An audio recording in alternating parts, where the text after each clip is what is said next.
Oh, hello. Ooh.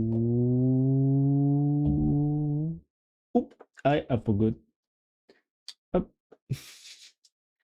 I forgot the camera stuff. Yeah, I didn't finish writing the title. Wait a minute. Is there anybody there? Not sure. The things over here. Blah, blah, blah,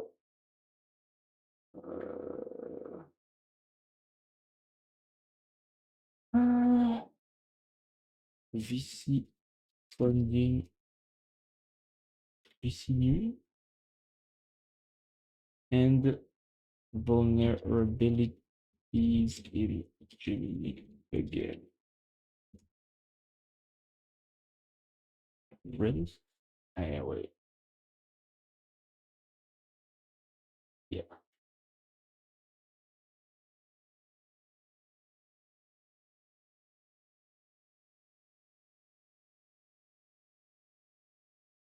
Okay.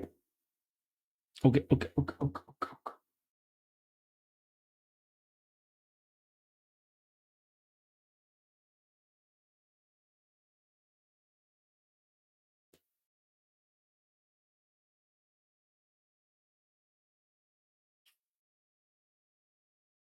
I think it's okay. Okay, let's go. Let's go.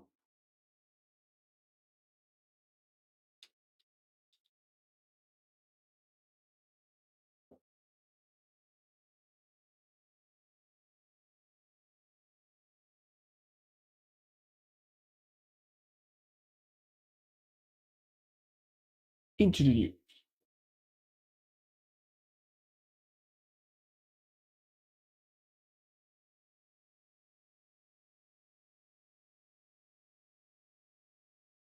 Hop. Ah, hop là. Okay. Pa, pa, pa, pa, pa, pa, pa, pa, pa, pa, pa, pa.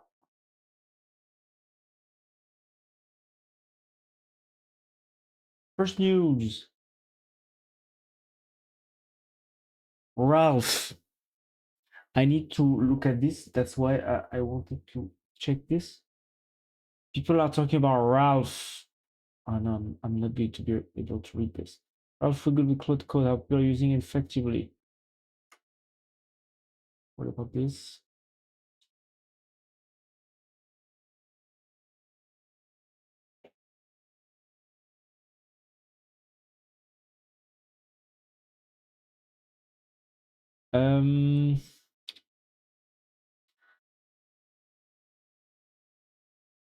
Okay. Alors voilà, this explains it. So I'm going to read this just for the sake of having a clear explanation because I've heard so many people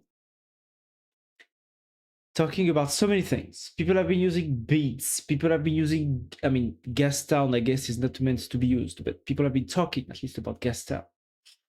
People have been talking about Ralph. People have been talking about other things.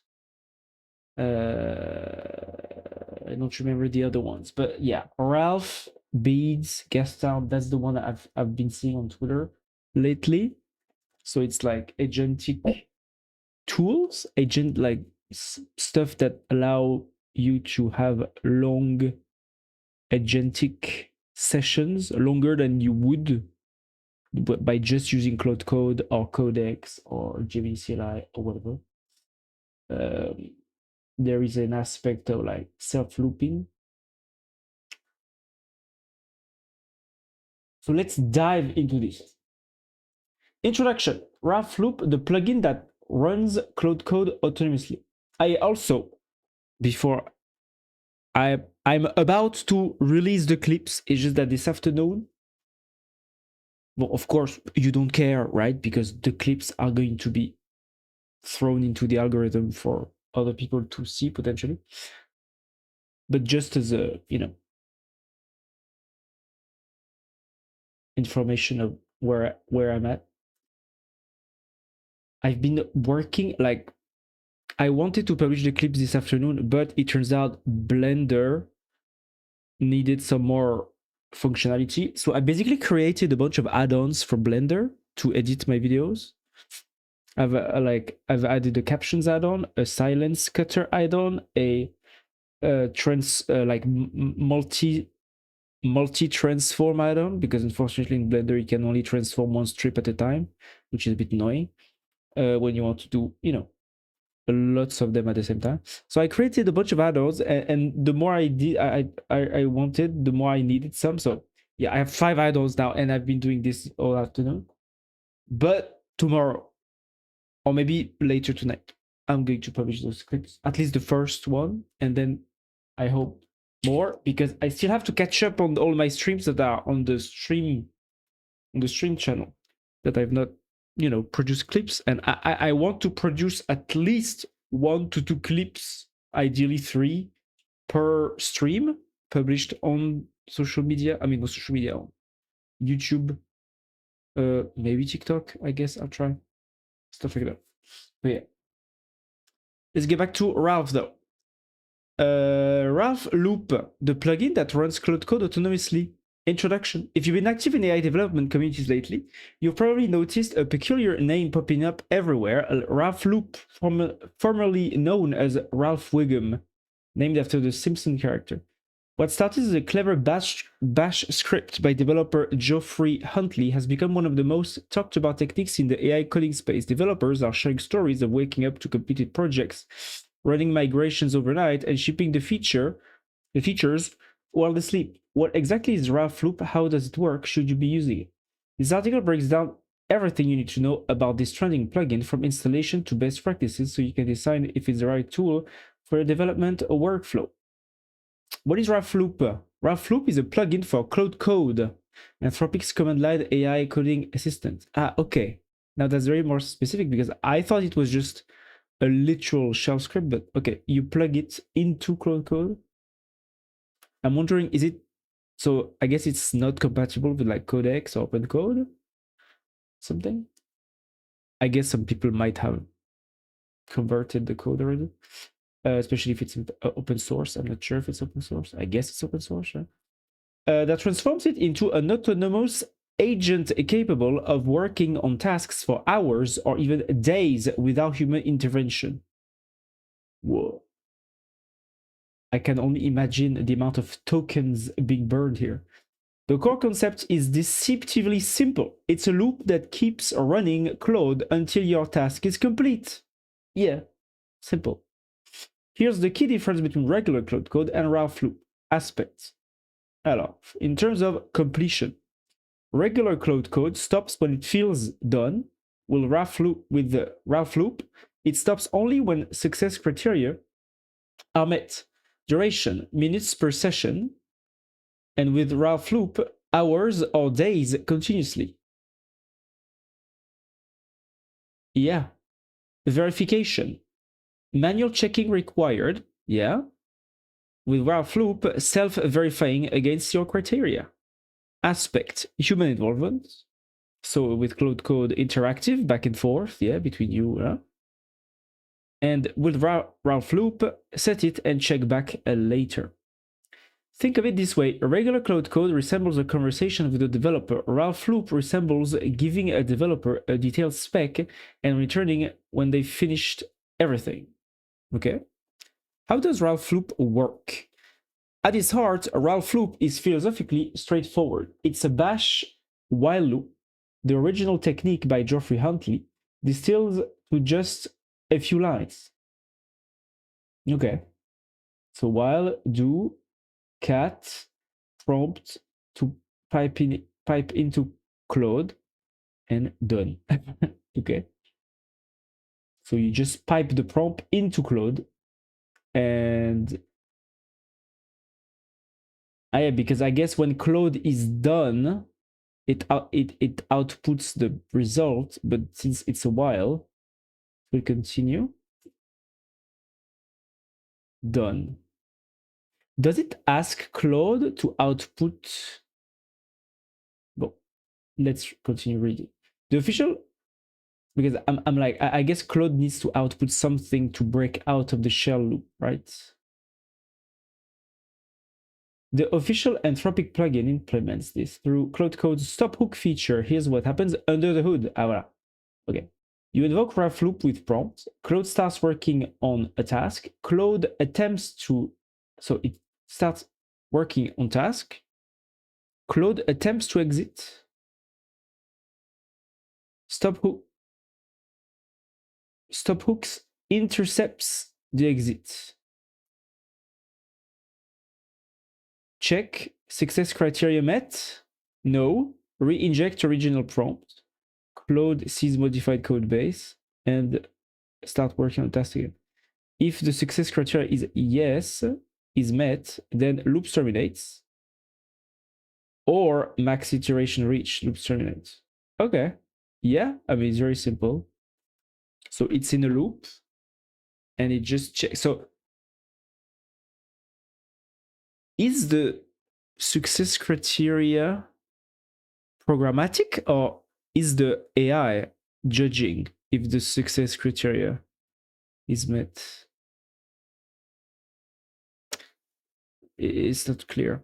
The magic, iterative self-improvement. The theoretical insight is that each iteration doesn't start from scratch. Claude sees the modified code base from previous attempts, including Git history and changed files.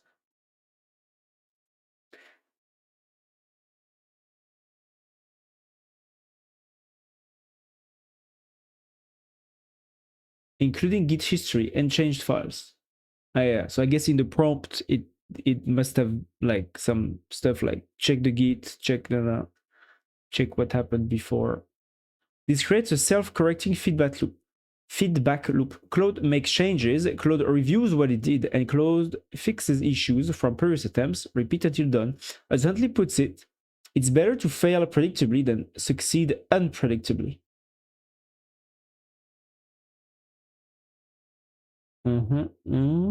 What?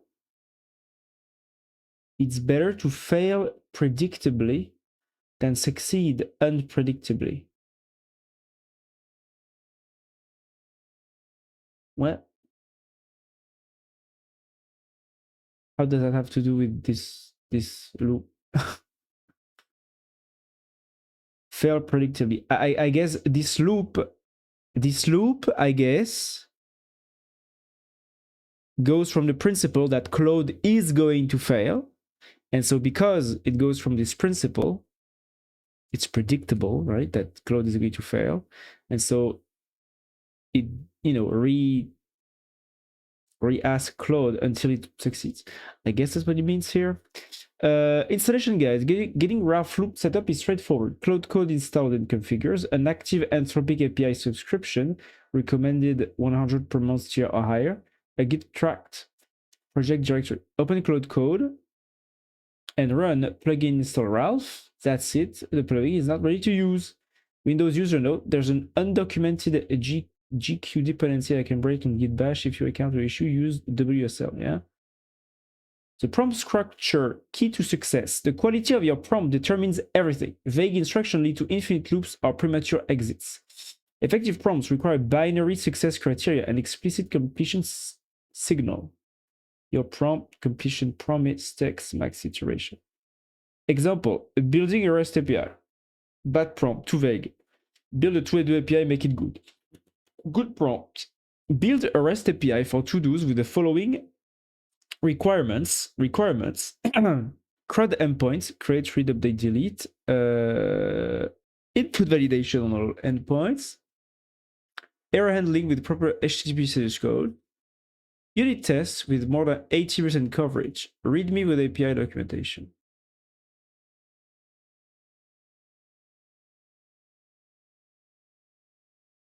Unit tests, README, API documentation.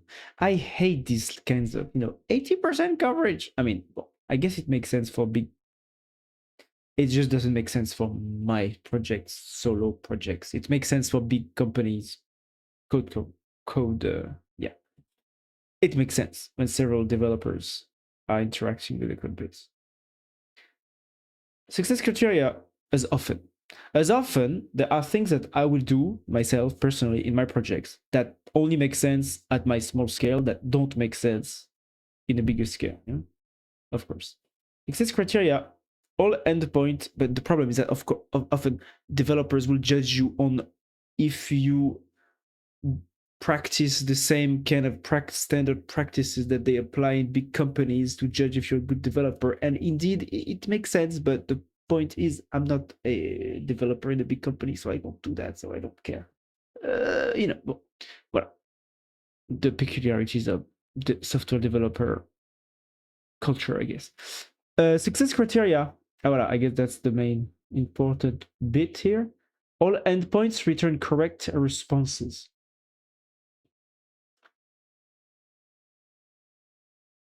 NPM test passes with no failure. No linter errors. When all criteria are met, output exactly.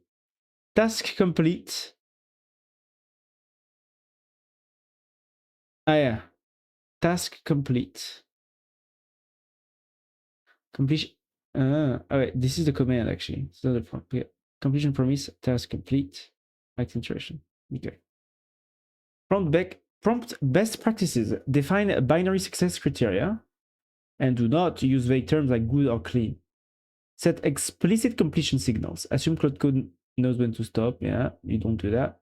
You do break complex tasks into phases and you don't dump everything in one massive prompt. You do include the testing requirements and you don't skip the verification steps.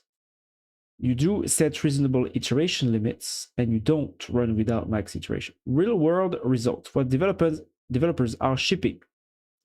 The community has shown impressive results that demonstrate Ralph Loop's potential. Well, I guess this article is written by an enthusiastic person about this kinds of tool. So I'm not sure if it's going to be critical or something. But we will read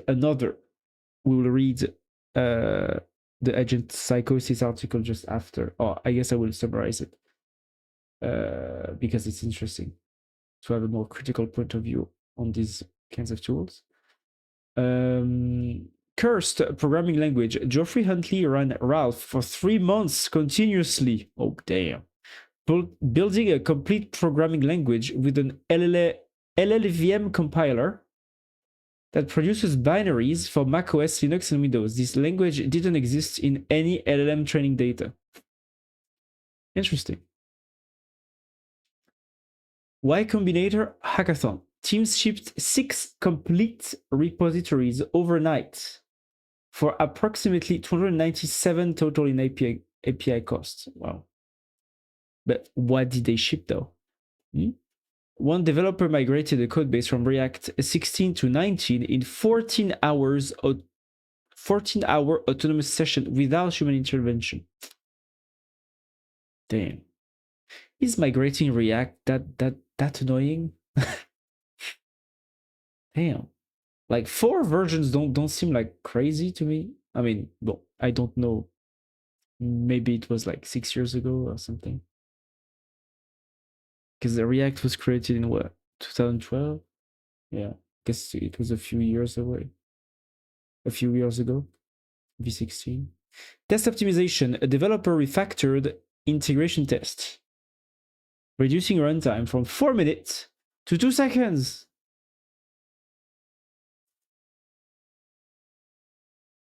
What the hell was wrong in those tests? To go from 4 minutes to 2 seconds? What the fuck?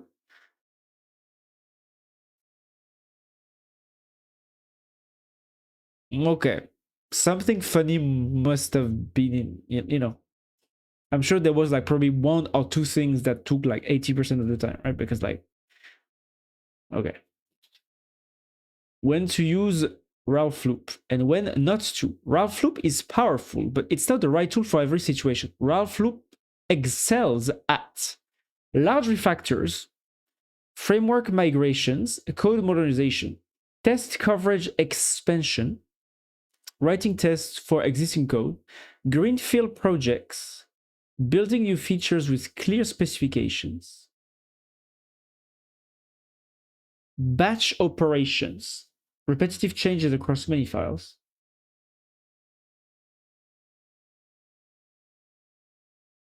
Yeah, I mean, can't you? Bon. Usually a search and replace or something. Well, maybe not everything. Repetitive changes across many files. I mean, yeah. I guess yeah, in certain situations it could work, yeah. Could be useful. Mechanical tasks. Things that are tedious but well-defined. Ralph Loop struggles with ambiguous requirements, make it better, doesn't work. Architectural decisions, high-level design needs human judgment. Yeah. Security, critical code, never ship unreviewed security code. Exploratory work, when you don't know what done looks like. Small, quick fixes, overkill for subsequent changes. Well, yeah. When to use Ralph Loop? Test coverage, batch factor, framework migration. Okay. Cost management. Ralph Loop can consume significant API credits. A 50 iteration loop on a medium code base can cost 50 to 100 plus in API credits. It's how to manage cost. Cost management strategies. Start conservative. Begin with 10-20 operations. Scale up. Only after observing behavior. Suspending alert. Use iteration limits. Never omit max iteration. It's your safety net. Yeah. A $100 loop that saves 20 hours of work, worth it. A $100 loop for a task you could do in 30 minutes, not worth it. Subscription tier warning. If you're on the $20 per month tier, a single Ralph Loop session might consume your entire weekly limit.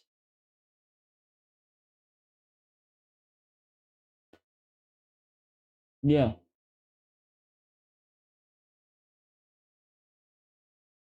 The 100 per month tier or higher is recommended for regular Ralph Loop usage. Yeah. I mean, yeah, 20 iterations of Opus 4, like 10 to 20 iterations of Opus 4.5 is usually enough for me to burn through my 5-hour limit. So yeah, for sure. Like 10, 20 prompts, manual prompts. Running autonomous code agents requires careful consideration. Essential safeguards. Always run in Git track directories, yeah? For the rollback. And the review. Use sandbox environment for AFK operations. Docker containers or VMs protect against runaway agents, yeah. Review all code before merging. Treat Ralph's output like any PR. Never ship unreviewed. Setup monitoring. Use tmux or screen to monitor long-running sessions. Have a kill switch already.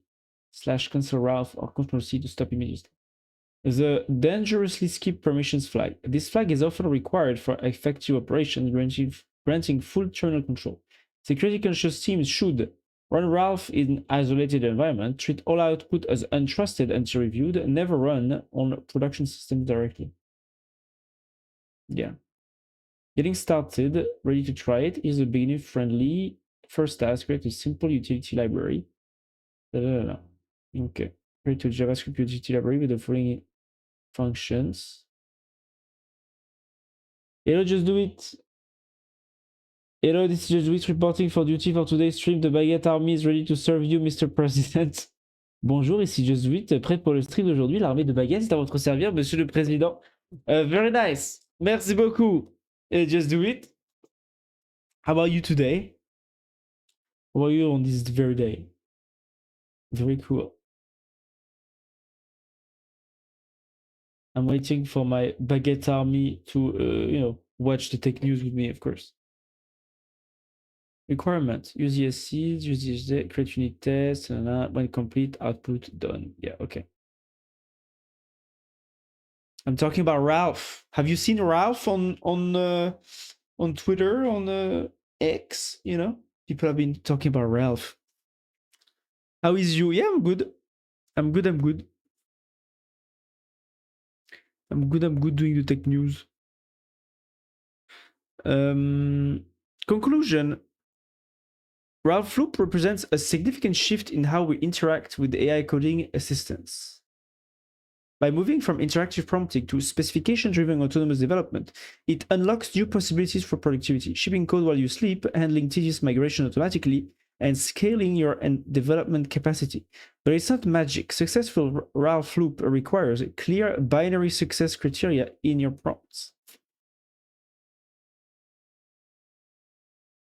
Appropriate iteration limits to control costs, security awareness when running autonomous agents, and good judgments about which task to automate. The developers who thrive with Ralph Loop are those who invest time upfront in precise writing specifications rather than expecting the AI to read their minds. Is Ralph Loop right for you? Start with a small, well-defined task, observe how it behaves, and scale from there. The learning curve is worth it. Happy coding. Interesting article.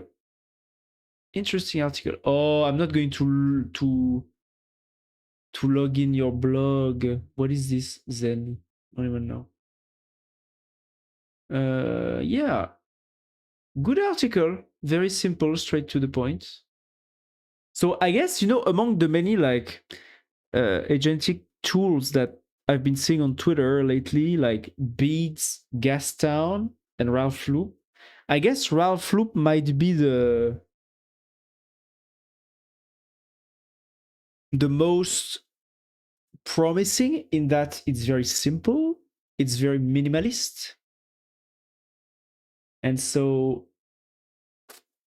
like, because if you go now to the next, let's now go to the messy side of these kind of agentic coding tools with this next article.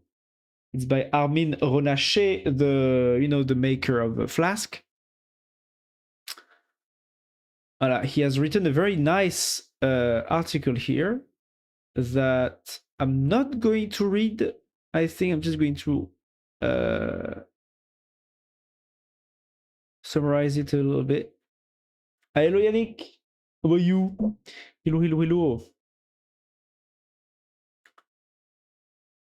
And basically what he's saying, so Ralph Loop to me is like the minimalist simple tool for like, enhancing your AI coding output, I guess. But he's been analyzing the Gastown stuff, and I think I roughly agree with him on the fact that Gastown and Beads seems to be a bit weird and messy, and he basically says that maybe developers are starting to have like psychological problems when it comes to AI coding, which is an interesting approach or analysis. I'm good. How are you? Yeah, I'm good. I'm reading the articles about AI coding. I wanted to see more about Ralph Loop that I've heard on Twitter in the last few days, but I didn't actually took the time to. I didn't actually take the time to look at it, so I've looked at it now. I understand it a bit more, and now, and to me, Ralph is probably the most like reasonable of those tools, AI, coding tools. But now, yeah, Armin Ronacher has published this article that I'm going to get into right now. Agent psychosis. Are we going insane? So basically, here he's quoting something from a very big articles from this guy Steven Yeager. That I understand why he has this vision of like, this just seems insane. At the same time, I like Steve Yeager's energy and the fact that he's like going full throttle into something that appears completely crazy and even blasphemous for most of the development world and programming world, which is basically going full throttle with the AI slop and, not looking behind, which I think is completely very messy and not to be actually used by anyone. Like, I'm not going to use Gastown anytime soon. But I think it's still like interesting to watch. It's an interesting spectacle to watch, just to see what's going to happen. You know, like because this guy is just like going crazy with this thing, and it's not clear whether this guy is actually just mentally ill or just very bold and ambitious and committing to the bit of completely going full throttle in this like unexplored land, you know, of just going full AI and like never reviewing anything himself, which is, you know, new, I guess, at this scale at least. So here's the quote from this article. So you can use polecats. So polecats is the gas town agents that actually do the work inside the overall architecture. You can use polecats without the refinery and even without the witness or deacon. Just tell the mayor to shut down the rig and sling work to the polecats with the message that they are to merge to main directly, or the polecats can submit MRs and then the mayor can merge them manually. It's really up to you. The refineries are useful if you have done a lot of upfront specification work and you have huge piles of beads to churn through with long convoys. Yeah, so basically it's like, you know, the mess, the mess, embrace the mess. Like many of us got hit by the agent coding addiction. It feels good. We barely sleep. We build amazing things. Every once in a while, that interaction involves other humans, and all of a sudden, we get a reality check that maybe we overdid it. The most obvious example of this is a massive degradation of quality of issue reports and pull requests. As a maintainer, many PRs now look like an insult to one's time. But when one pushes back, the other person does not see what they did wrong. They thought they helped and contributed and get agitated when you close it down. Yeah, so of course, yeah. Now with AI, anybody can, you know, become an open source contributor. So of course, yeah, that's a problem. I mean, especially since most people don't take the time to do good contributions. They're just throwing AI contributions at people randomly. And yeah, I can understand it's horrible. But it's way worse than that. I see people develop parasocial relationships with their AIs, get heavily addicted to it, and create communities where people reinforce highly unhealthy behavior. How did we get here, and what does it do to us? I will preface this post by saying that I don't want to call anyone out in particular, even though here you did, though, right? But whatever. And I think I sometimes feel tendencies that I see as negative in myself as well. So because basically Armin Ronacher, so, you know, he's a very big Ronacher, I don't know how to pronounce. He's a very big, well-known developer because he created Flask, right? The Flask backend framework for Python. And he's been experimenting with the AI coding agents and Cloud Code and Codex and whatever a lot lately. And so it's very interesting to have like this good, you know, good reputable developer who we know produces good code, right? Who actually tries to experiment with, you know, the AI coding agentic slop or whatever. I too have thrown some vibe slop up to other people's repositories. Really? Yeah. What is it? PyMono. Yeah.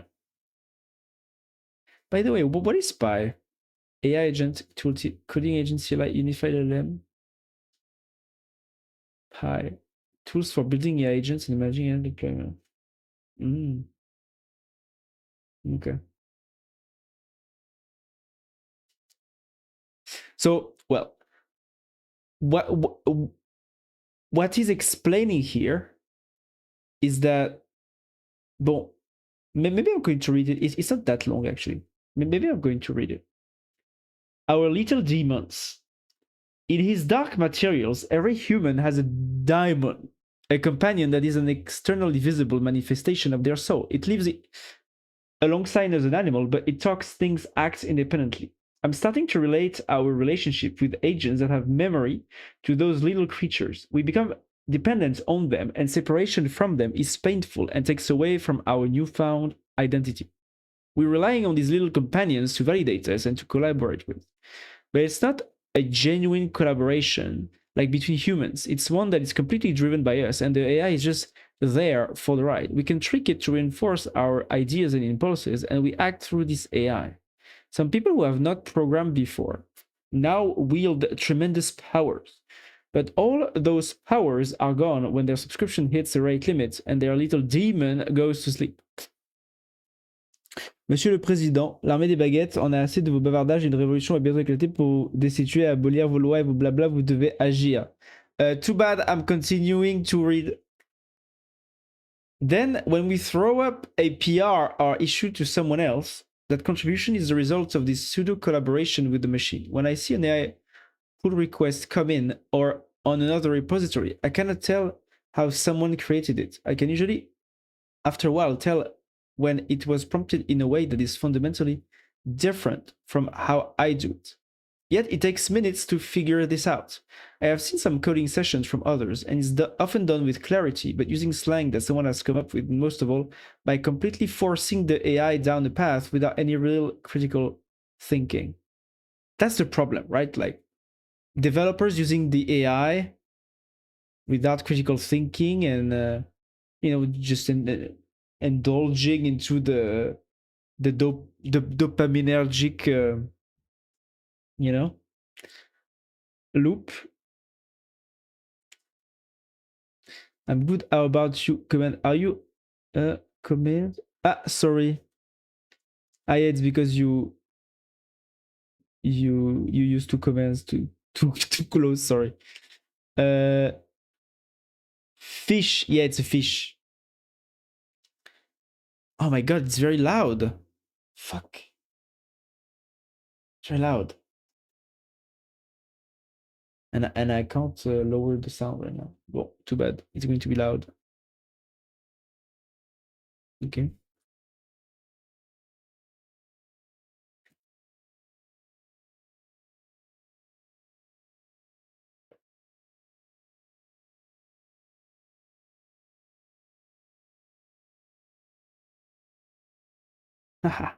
He's a visionary. Voilà. Petit pois is a visionary, a genius, and a true patriot. Exactly.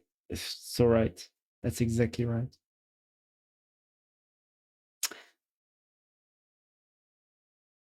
Then we throw up a PR or issue to someone else. That contribution is the result of this pseudo collaboration. I mean, no. Particularly when you're not familiar with the systems how it's supposed to work. Giving in to what the machine says and then thinking, won't understand what is going on. Creates some really bizarre outcomes. But people create these weird relationships with their AI agents, and once you see how some prompt their machine, you realize that it dramatically alters what comes out of it. To get good results, you need to provide context, you need to make the trade-offs, you need to use your knowledge. It's not just a question of using the context badly, it's also the way in which people interact with the machine. Sometimes it's unclear instructions. Sometimes it's weird role-playing and slang. Sometimes it's just swearing and forcing the machine. Sometimes it's a weird ritualistic behavior. Some people just really... Mais I'm trying to read!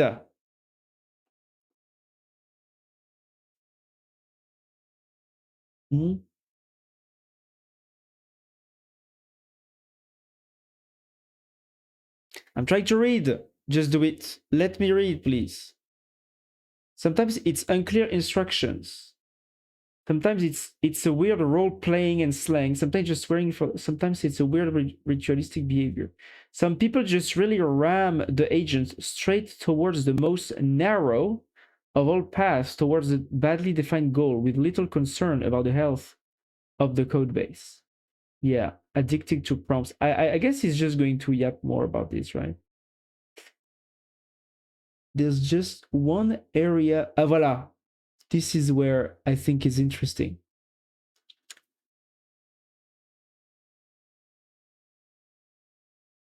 Then there are things like beads and Gastown.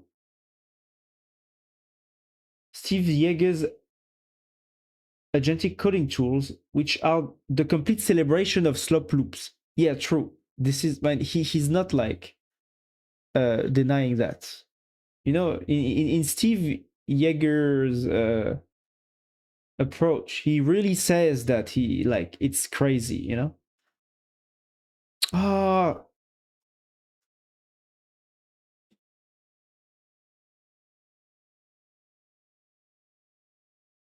beads, which is basically some sort of issue tracker for agents, is 240,000 lines of code that manages Markdown files in GitHub repositories. And the code quality is abysmal. Yeah, I mean, that's a bit weird, right? 240,000 lines of code for just managing Markdown files. Yeah.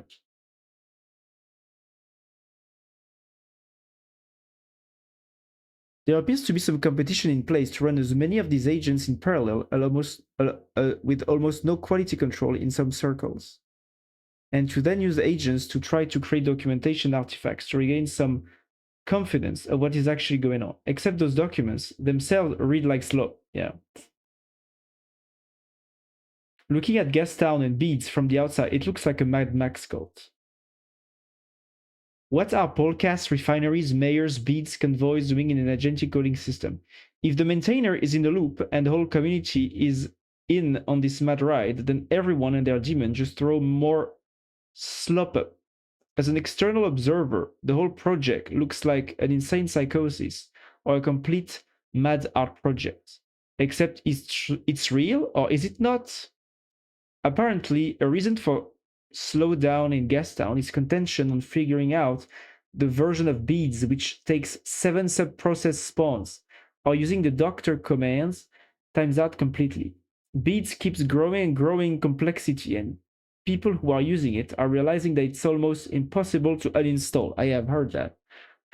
And Ronache has been trying to use beads, and he was very like taken aback by the fact that beads actually like install itself everywhere like a fucking virus.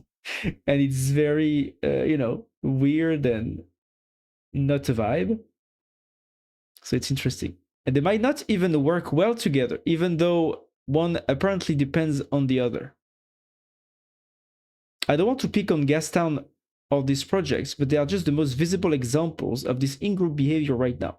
But you can see similar things in some of the AI builder circles on Discord and X, where people hype each other up with their creations without much critical thinking and sanity checking of what happens under the hood. Yeah, that's the problem. Hmm? Why? Just turn it down a little, not to minimum. That's rude.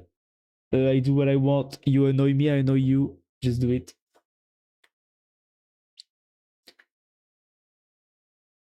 Dang, GG. Yeah, I know.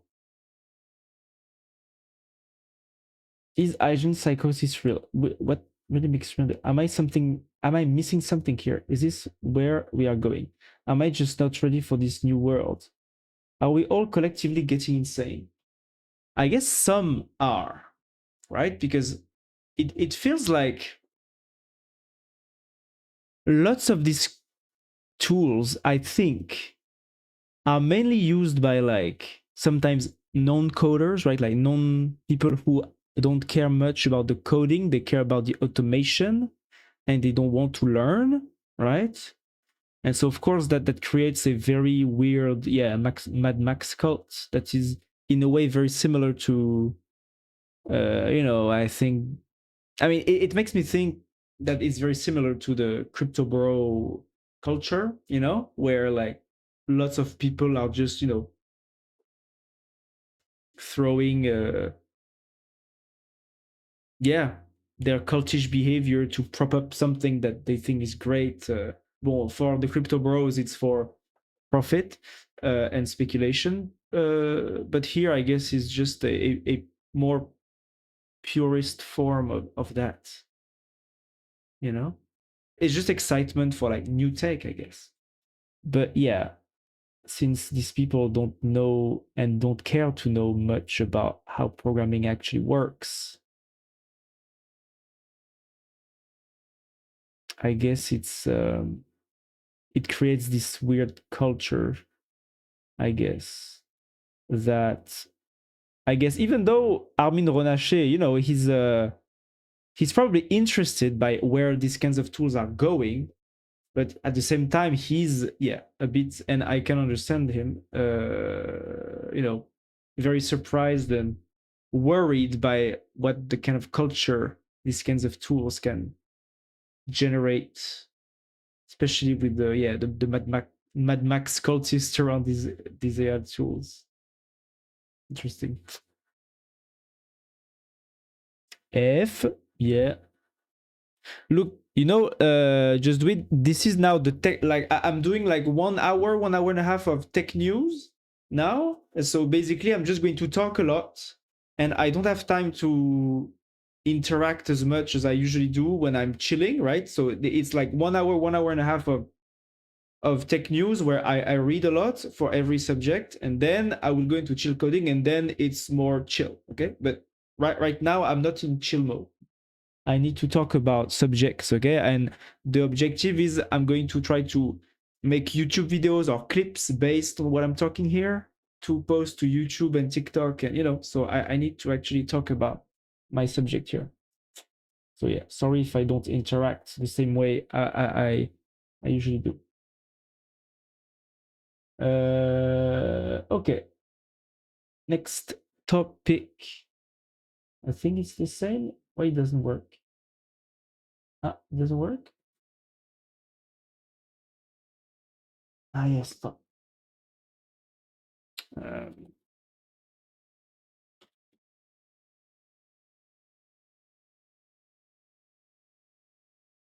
Okay. Tac. Okay.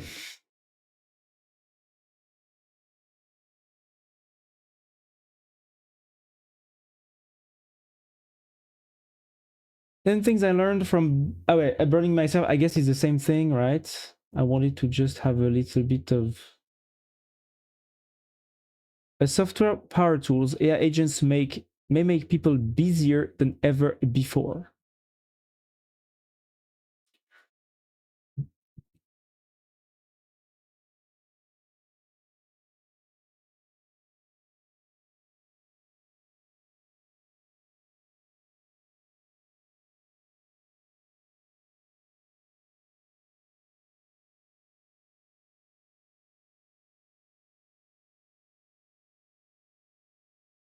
Oh, it's very long. Attends. Let's call a little summary here because I'm not reading all that. Alors, this article discusses the author's experience using AI agents like Cloud Code and Codex to create over 50 software projects in 2 months. Ah, is this the guy that made this website I've heard about?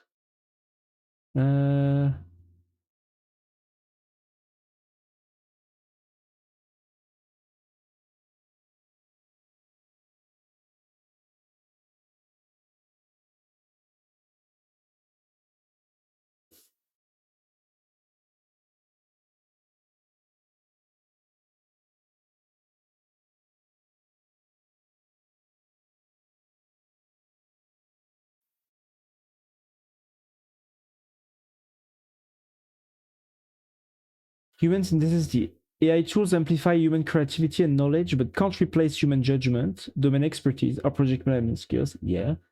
AI excels at tasks with its training data, but struggles with novel or niche domains, retro gaming. Interesting. AI preconceived notion can hinder truly original ideas.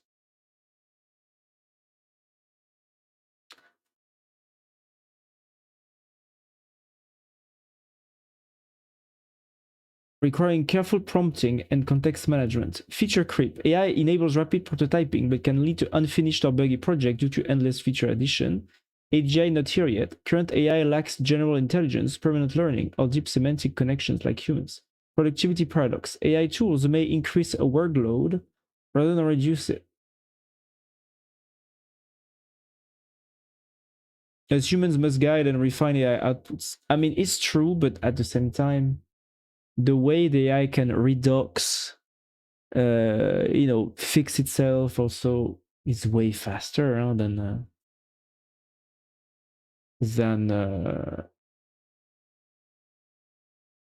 for most projects, right? I guess the only projects where I noticed that maybe I would have taken less time by doing the stuff myself is when I tried to recreate a game engine from scratch with Rust, and I don't know Rust. But I guess, yeah. And I remember I tried to really like throw some base docs to make something, like game engine 101, and it just didn't work.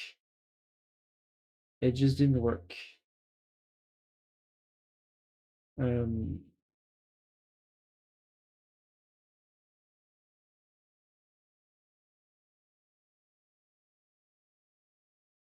and I think I should have just, read the docs and make the very first basic bricks of the algorithm myself, and then I could have asked the AI to iterate on that. But yeah, like especially since like all the shader, yeah, all the low level shader stuff, the AI is not very good at that. I guess because there's not that many code base of that out there. So yeah, it just failed. And I remember I tried it with GPT-5, the latest DeepSeek of the time. So it was like 3.1 or something, and Gemini 2.5 Pro, I think. And they all failed, basically. AI tools may increase workload, but AI tools might increase workload for open source projects just because it allows people to submit more AI PRs. So yeah, for sure, for the AI coders, and especially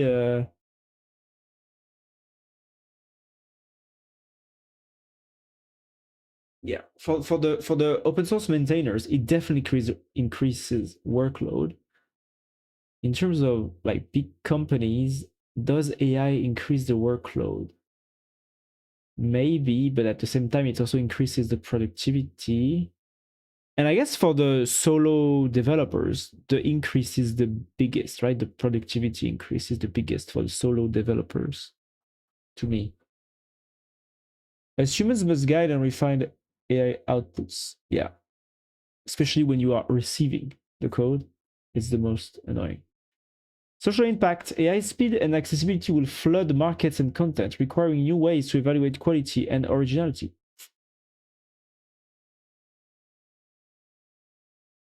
Yeah. At the same time,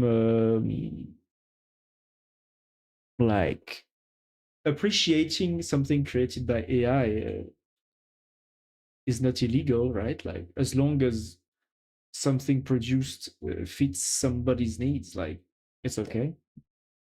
There's no, people sometimes are acting as if like AI is like, the mark of the devil or something.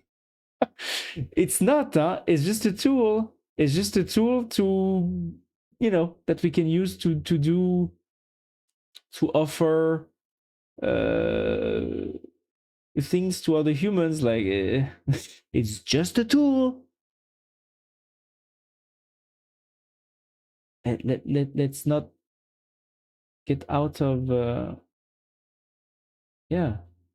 I mean, it's funny in a way because like everybody, there are AI psychosis on both sides of the spectrum, right? It's like there are lots of people on the pro AI side that seems to now go into AI psychosis because they rely too much on the AI and they just want to scale it to like 500 billion agents working in parallel or whatever, and it produces massive amount of slop that are just not what you would do if you were fully mentally stable, I guess. But on the other side, there's also people who hate AI and who just do not yeah, they see it as the mark of the devil, and everything that includes AI needs to be banned forever. And oh my god, how can you do it? Or how can you, how, I'm never going to use this, or I'm never going to use that because there's AI inside. Ew, you know, like, and to me this is also a form of AI psychosis in a way. You know, like, this is also kind of crazy. It's just a tool at the end of the day, guys. Calm down. You know, so I guess it's bon. At the end of the day, I think most people will still have a very bon. Most people will have a, you know, a median position, I guess, and you know, it's like, yeah, it's like with everything, right? Like when a new technological revolution comes, um, you know, people get worried, people get overly enthusiastic and overly worried about this, but at the end of the day, it's always either too much or too little, or you know, I remember, like, you know, I think when the kind of like industrial organization that you know, Ford created with the Ford T, you know, with the chains or whatever, the, how do you call that, you know, where like one worker was doing one task only, whatever. People imagine these crazy futures, right? With like, where everybody would become a robot, and uh, you know, nobody would actually craft anything, and humans were going to be dumb forever, and everybody, you know, because they just saw this as the beginning and they extrapolated. And of course, well, yes, we now have lots of big, you know, factories that are putting lots of goods for very cheap, where, you know, maybe if you are a bon, that are also getting automated, more or less, but still, it didn't prevent humans from continuing to, you know, have be creative or whatever. So I guess the same thing here. As often, history rhymes, right? It doesn't repeat, but it rhymes. So here, yeah, we have the same kinds of developments with this new technology as it unfolds in society. Next topic, micro apps. Yeah, also related. So micro apps, and I think it's related to the fact that the AI agentic coding are indeed uh, allowing solo developers or even non-developers to create software very easily compared to before. Voilà. Non-developers are writing apps instead of buying them. That's right. It took Rebecca Yu 7 days to vibe code her dining app. She was tiring of the decision fatigue that comes from people in the group chat not being able to decide where to eat. Yeah. It's funny that, like, I've always heard the people at Y Combinator saying that this is like the oldest tar pit ideas, as they call it. It's like a startup idea that appears to be obvious on the first view, and that it appears to be a problem that everybody has. Like, oh, it's hard to decide which restaurant to go to, you know, in a city or whatever. So I want to make an app that has the best restaurants that are curated next to you, and you know, so that people don't actually have to choose or whatever.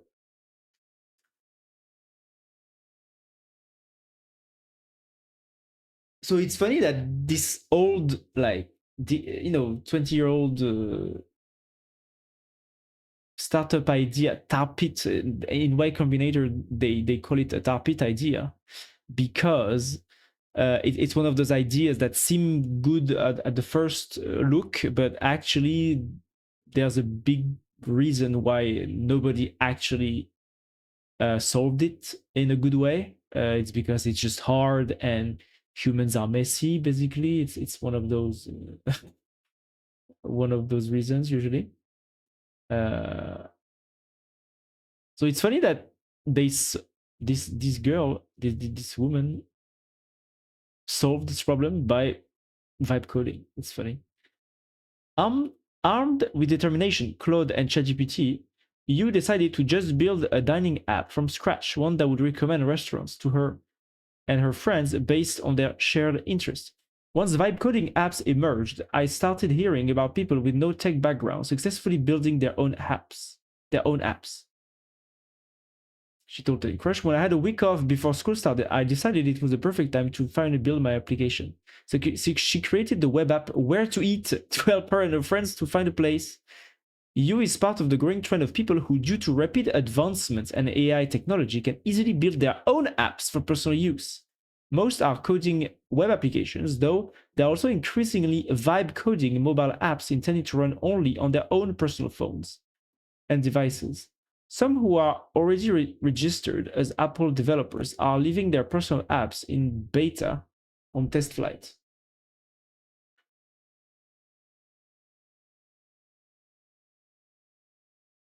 Ah, yeah, so they're not publishing the apps on their iPhone, they're just, yeah, doing the dev. They're just keeping them on dev mode in their iPhone. It's funny. It is a new era of app creation that is sometimes called micro apps. Personal apps are fleeting apps because they are intended to be only used by the creator and only for as long as the creator wants to keep the app. I mean, yeah, that's basically me with the blend with lots of my projects and with the Blender add-ons that I did this afternoon.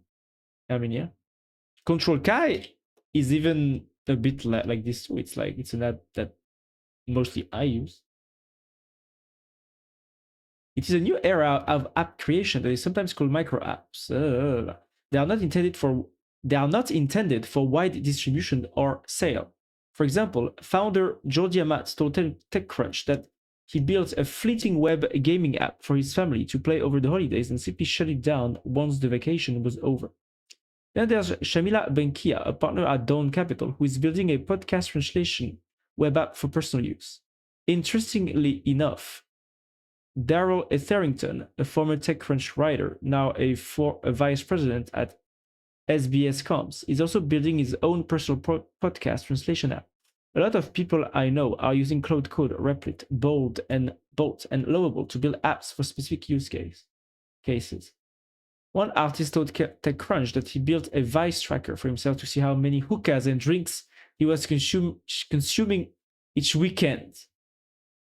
Yeah.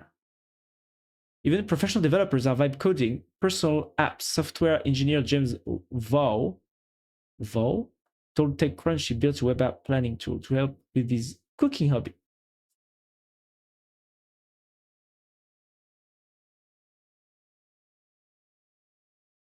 Web apps and mobile. Because tools ranging from Cloud Code to Lovable typically don't require robust coding knowledge just to get a functional app, we are witnessing the early rise of micro apps. These are apps that are extremely context specific, address niche needs, and then disappear when the need is no longer present.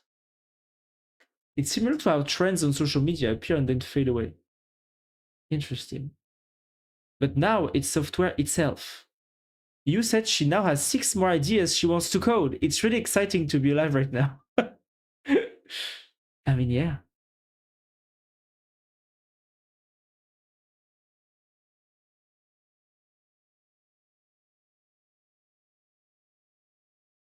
It's funny because basically,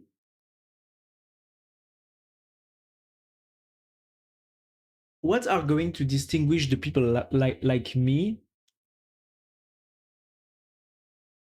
from and the apps that we're trying to build from people like Rebecca here, you know? Hey Dulaski, hey, how are you? I'm good, and you? I'm reading articles on AI coding and micro apps right now.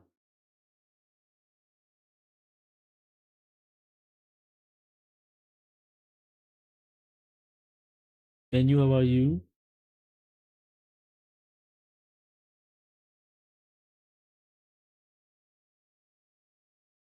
These types of apps can create exhilarating opportunities for business or creators to create hyper personalized situational experiences. Yeah. I'm good too. Nice.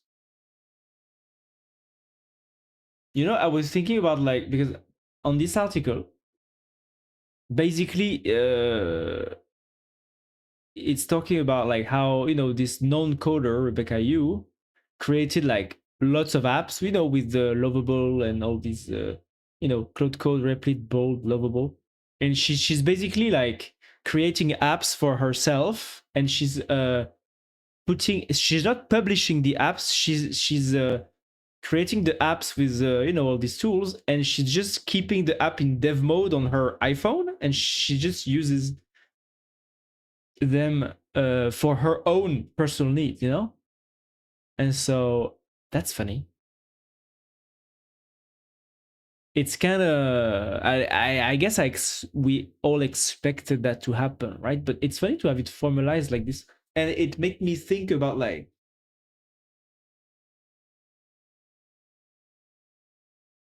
because you know, I've been building small apps. I need to build more, but I'm wondering like,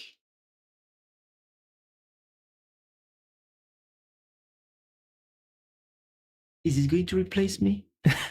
I mean, I guess not entirely, you know, but like there's definitely a portion of the apps that people used to build or used to be built by professional software developers that are now being, you know, mass produced by AI more easily than before, you know?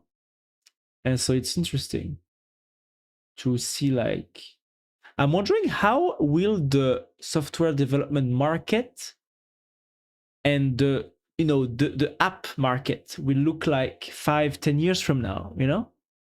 Man, I also want to make one for my studies. Yeah, right? Like everybody's doing that. I mean, you know, I'm a coder, right? I'm a programmer, so you know, to me it's obvious, right? But it's funny to see that even non-programmers now are actually leveraging the AI coding as you would expect, right? But to build, you know, like you know, especially with you know, low code friendly stuff like Lovable, right?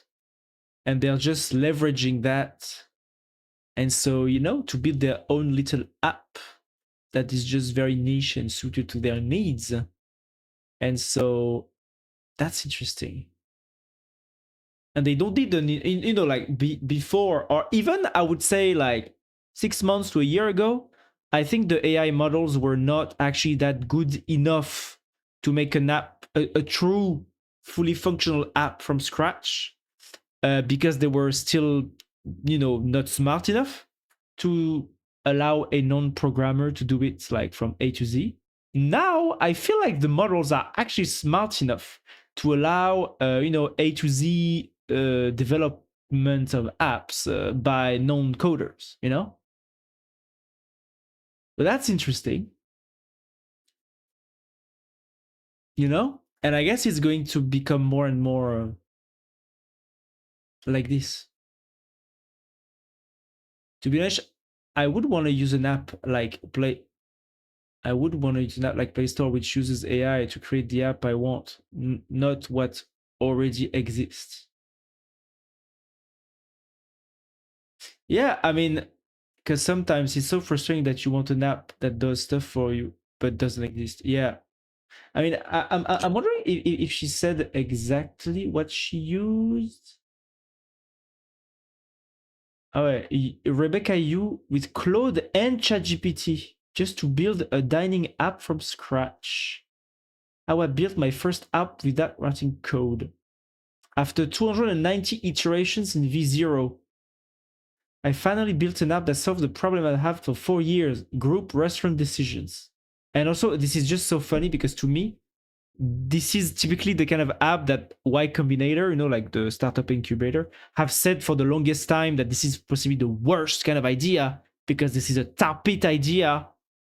You know, like people choosing restaurants. It's like the kind of idea that everybody wants to solve, but nobody has managed to because it's messy and it involves human judgments and humans are weird, humans are weird.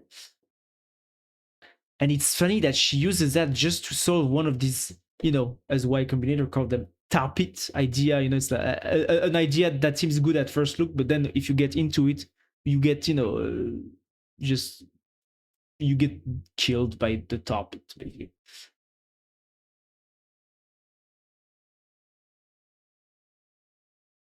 And it's interesting. And so she used V0. Okay, so that's the Versal via vibe coding. V0, Claude, and GPT to build a full stack application in 1 week.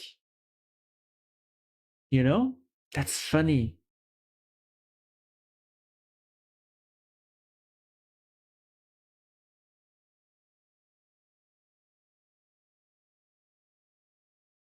I mean, in a way, I guess this is similar to what the graphics design artists are facing right now, right? It's like the kinds of low quality images, simple, that are not actually meant to be, like very specific and can be done by AI. The same way simple apps, right, can also be done by AI nowadays. And people don't need you, the developer. Bon, to be fair, right? Like with the AI images, I guess at some point there's also like it's not necessarily stealing money and work from artists, because most people would have never ordered a graphic designer some random images, like paid $200 for like 2 or 3 very well crafted graphic design images or whatever, right? Nobody would have done that. Some people do, but most people would not. Like I would have never done that. But nowadays you can, but way cheaper. So with AI, and so like people do it just because before it was just too expensive, so they wouldn't have done it. But now they do it because it's cheap. It looks like this, it's the same kind of trend where yeah, stuff that is simple enough can be built by AI. Even though nowadays, I mean, the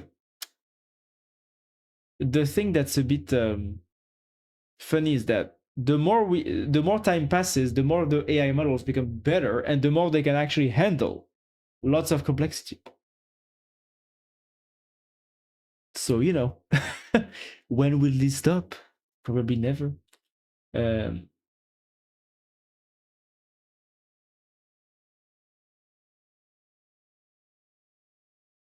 Super base, yeah, typical.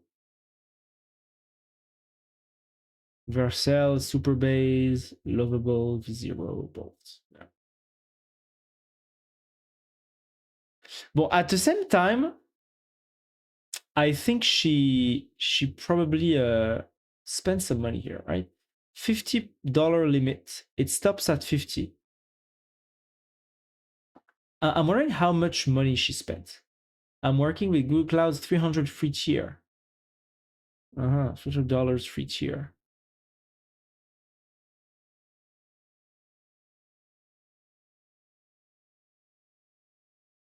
So she's not paying that. She has the free tier. So at some point it's going to end, so she'll have to pay. But she's also clearly like, a smart person who wants to get shit done, right? Like she's not, I've noticed lots of people out there are just not willing to learn, stuff that is outside of their what they perceive of that people are not ready to learn.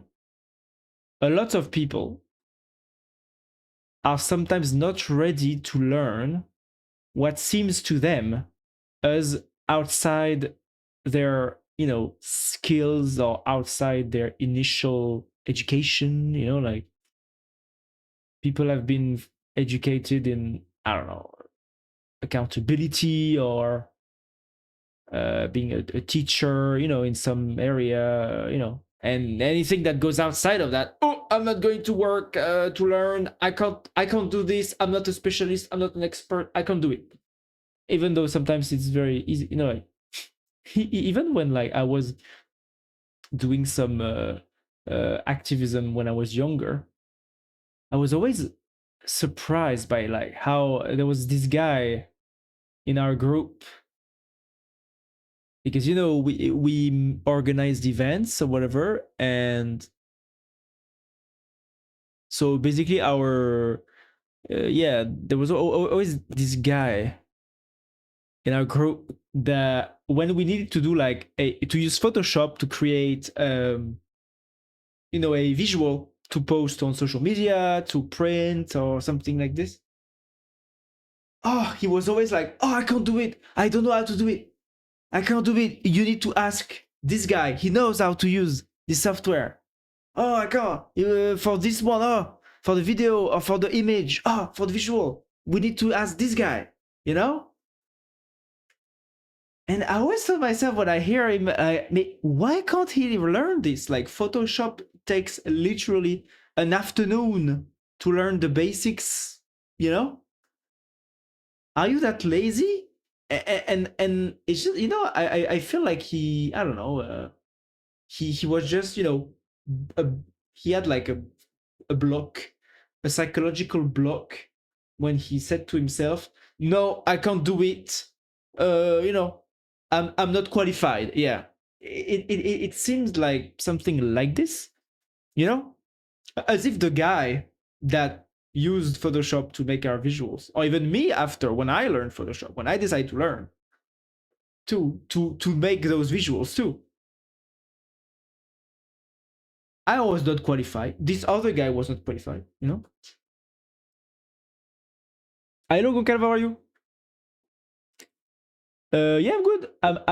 I'm reading articles about AI, and how people are more and more non-coders are making their own little apps with AI nowadays. You know, like this girl. I'm reading this story about this girl that um built a dining app to choose like which restaurant to go to with her friends or whatever, and she's been using like V0, so Vercel, ChatGPT, and Claude.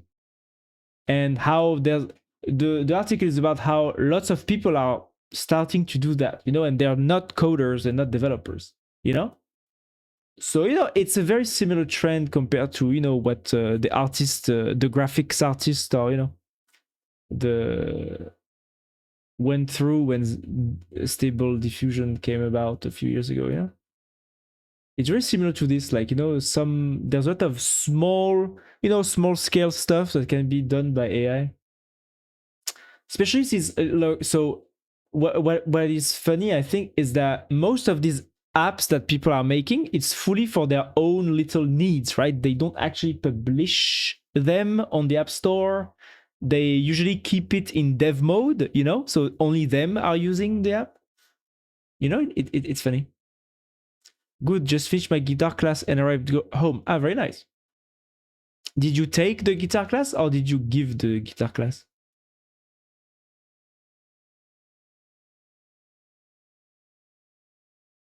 Yeah, local house power. Yeah, exactly. You know? I take. Okay. You're learning guitar.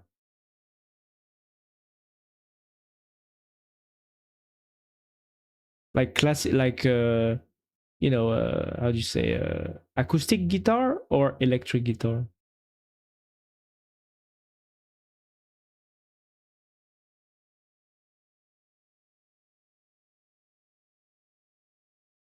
Emergent. Tiens, talking about vibe coding, another startup.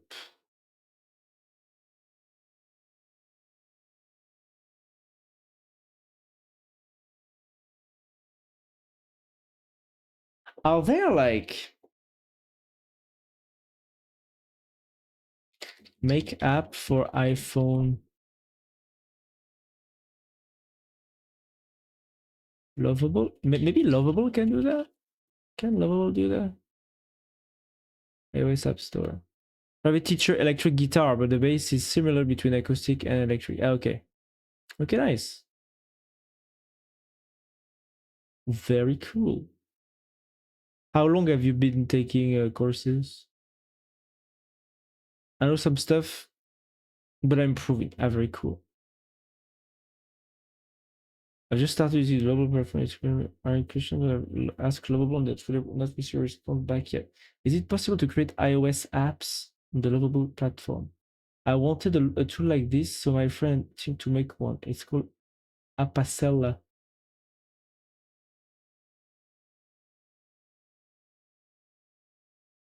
Yeah, I mean, it seems like a very useful thing to have. Subscription. Do people want a subscription to make a one-time app though? I wouldn't. If I had something like this, I wouldn't. I mean, because one of the things I guess that people like with Stable Diffusion or the AI images is that well, even though Midjourney does have a subscription, so maybe I'm wrong. It's just that when you just want to create a one-time app, I think a one-time price would also be relevant. But I don't know. You pay for Medium? No. No, I don't pay for Medium. Yeah, medium.com, no.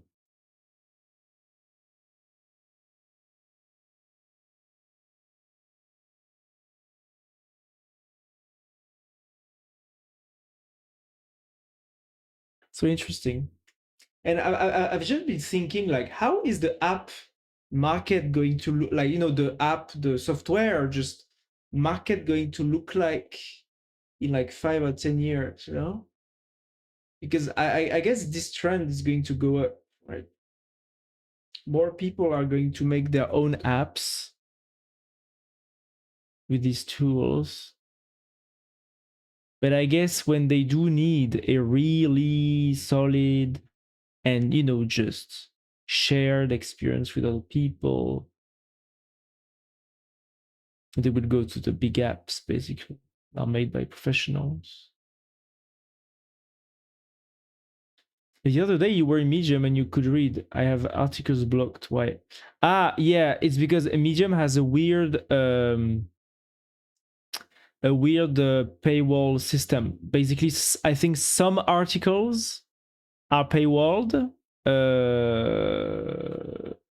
I think there's a 3-tier paywall. Like some articles are not paywalled, even if you don't have an account. Some articles are paywalled. You need to have an account to read, and some articles are paywalled because you need to have a subscription to read. And I don't know which is which, but I've encountered the three types. I understand. It's not just make you have maintenance and add new features. Yeah, true. But I guess if those people, I mean,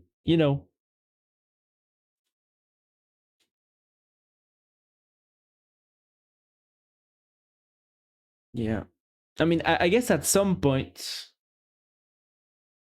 it's just that I'm wondering if the AI become better, because like, for example, last year, I remember very clearly that when you tried to make a new app with AI fully vibe coded, at some point, adding too much features would fuck up the app because the AI models were not that good and they didn't have enough context and all that stuff, But now the AI models are getting better, so I guess they will continue to probably, you know.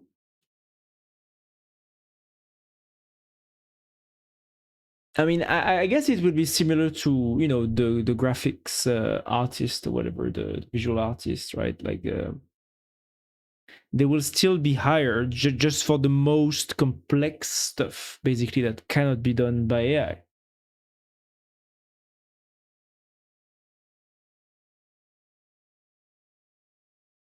Or maybe at some point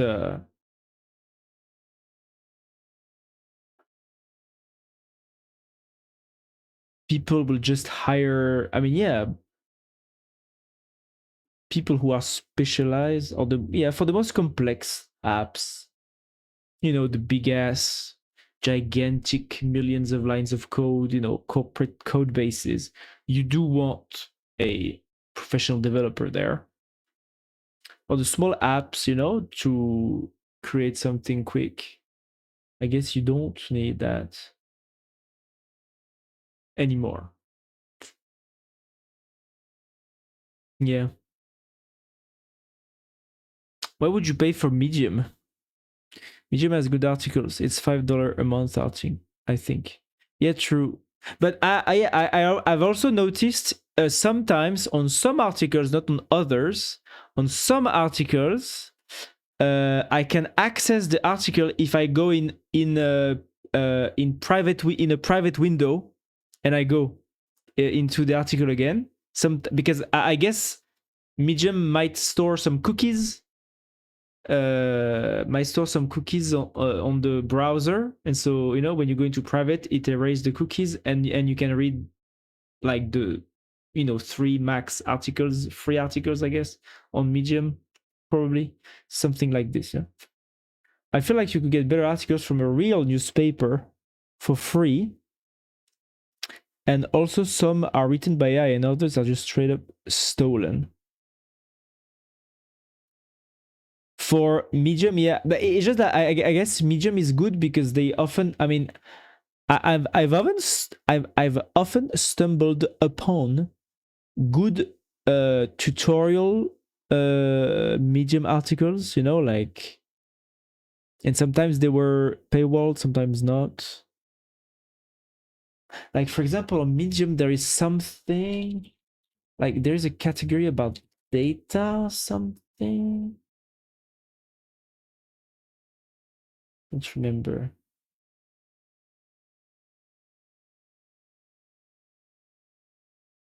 They have via chat, lol. There is something about, I don't remember. There was like a category on Medium that had like great articles and tutorial articles or whatever, and it was all paywalled, I think. So I was like, I remember it tempted me to subscribe just to have access to those. Ah, voilà, towards data engineering. I think this is the thing I was thinking about. Yeah, it's when I was like, wanting when I wanted to create my portfolio projects, and the AI models were not that great yet. I remember reading a lot of those articles. Like to do something very specific, like Docker, Compose, stuff like that, and they had lots of we know with PostgreSQL or something, or some machine learning stuff. Also, yeah, like for example, I remember reading like a Medium article about speech to speech, or like changing the voice, and there was a great article on Medium. Yeah, stuff like that. Sometimes I am bored when I want to read and I can't. Yeah. What articles can you write about VR chat? I have no idea. VR chat, avatar dynamics.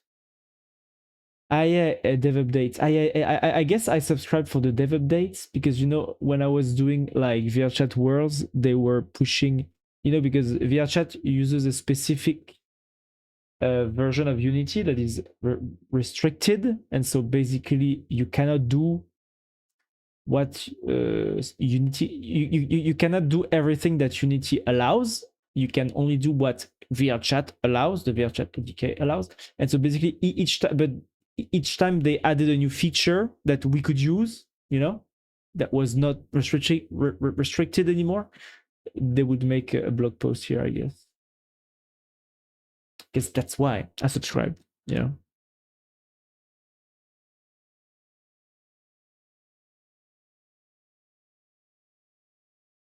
Yeah, bone. That's for the avatars.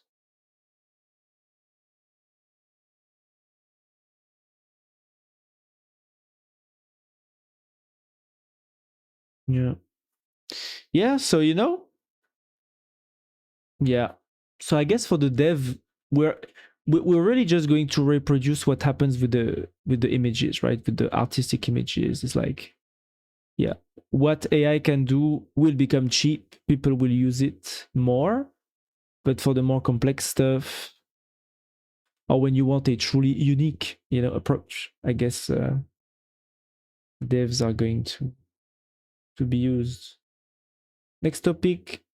Oh yeah, Silicon Valley is really talking about fleeing California. But is it the companies or the people? Because I've heard California wants to make like a big tax on billionaires, basically. And the billionaires, of course, are not very happy about that. If you've been following the billionaire exodus from California with some confusion, here's what's actually driving the nervousness. It's not the 5% rate. As highlighted Friday in the New York Post, the proposed wealth tax would hit founders on their voting shares rather than the actual equity they own. Oh, wow.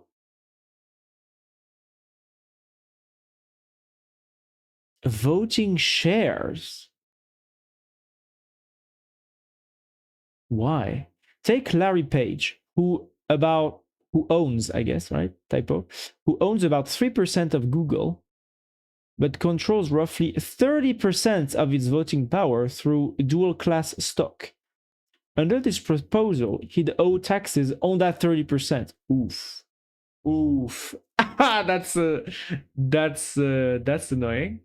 For a company valued at the hundreds of billions, that's a lot more than a rounding error. The Post reports that one SpaceX alumni founder building grid technology would face a tax bill of the Series B stage of the company that would wipe his entire holding. What is a voting share? A voting share is basically when companies get big, sometimes to basically allow for the funding to happen, like to raise money for the because like what happens when in a typical in a typical standard setup, when an owner has a company, he has some shares, right? He has a part of the company. But when investors come and invest money into this new company, they get given shares. And so what happens is that now, instead of having, if simple example, if the owner has 100% of the share and he welcomes an investor, maybe this investor will, value the company at a certain price. And so the value of the money that he's putting inside the company will be worth some parts of this company. And so, usually the investors get given a percentage of the shares of the company. So now, after the investment, the owner goes from 100% to 60%, right? And the investor have 40%, right? When a few years later another investor comes, well, they need. So what happens is that the owner and the existing investors, the existing shareholders, gets their value, their relative value, diluted each time there's a new investor throwing money at the company. So if there's a second big investor that comes and throw a bunch of money at the company, maybe now the original owner will only have like 40% of the company, and their investor will go from 40 to, I don't know, 20, right? And the new investor will get 20%.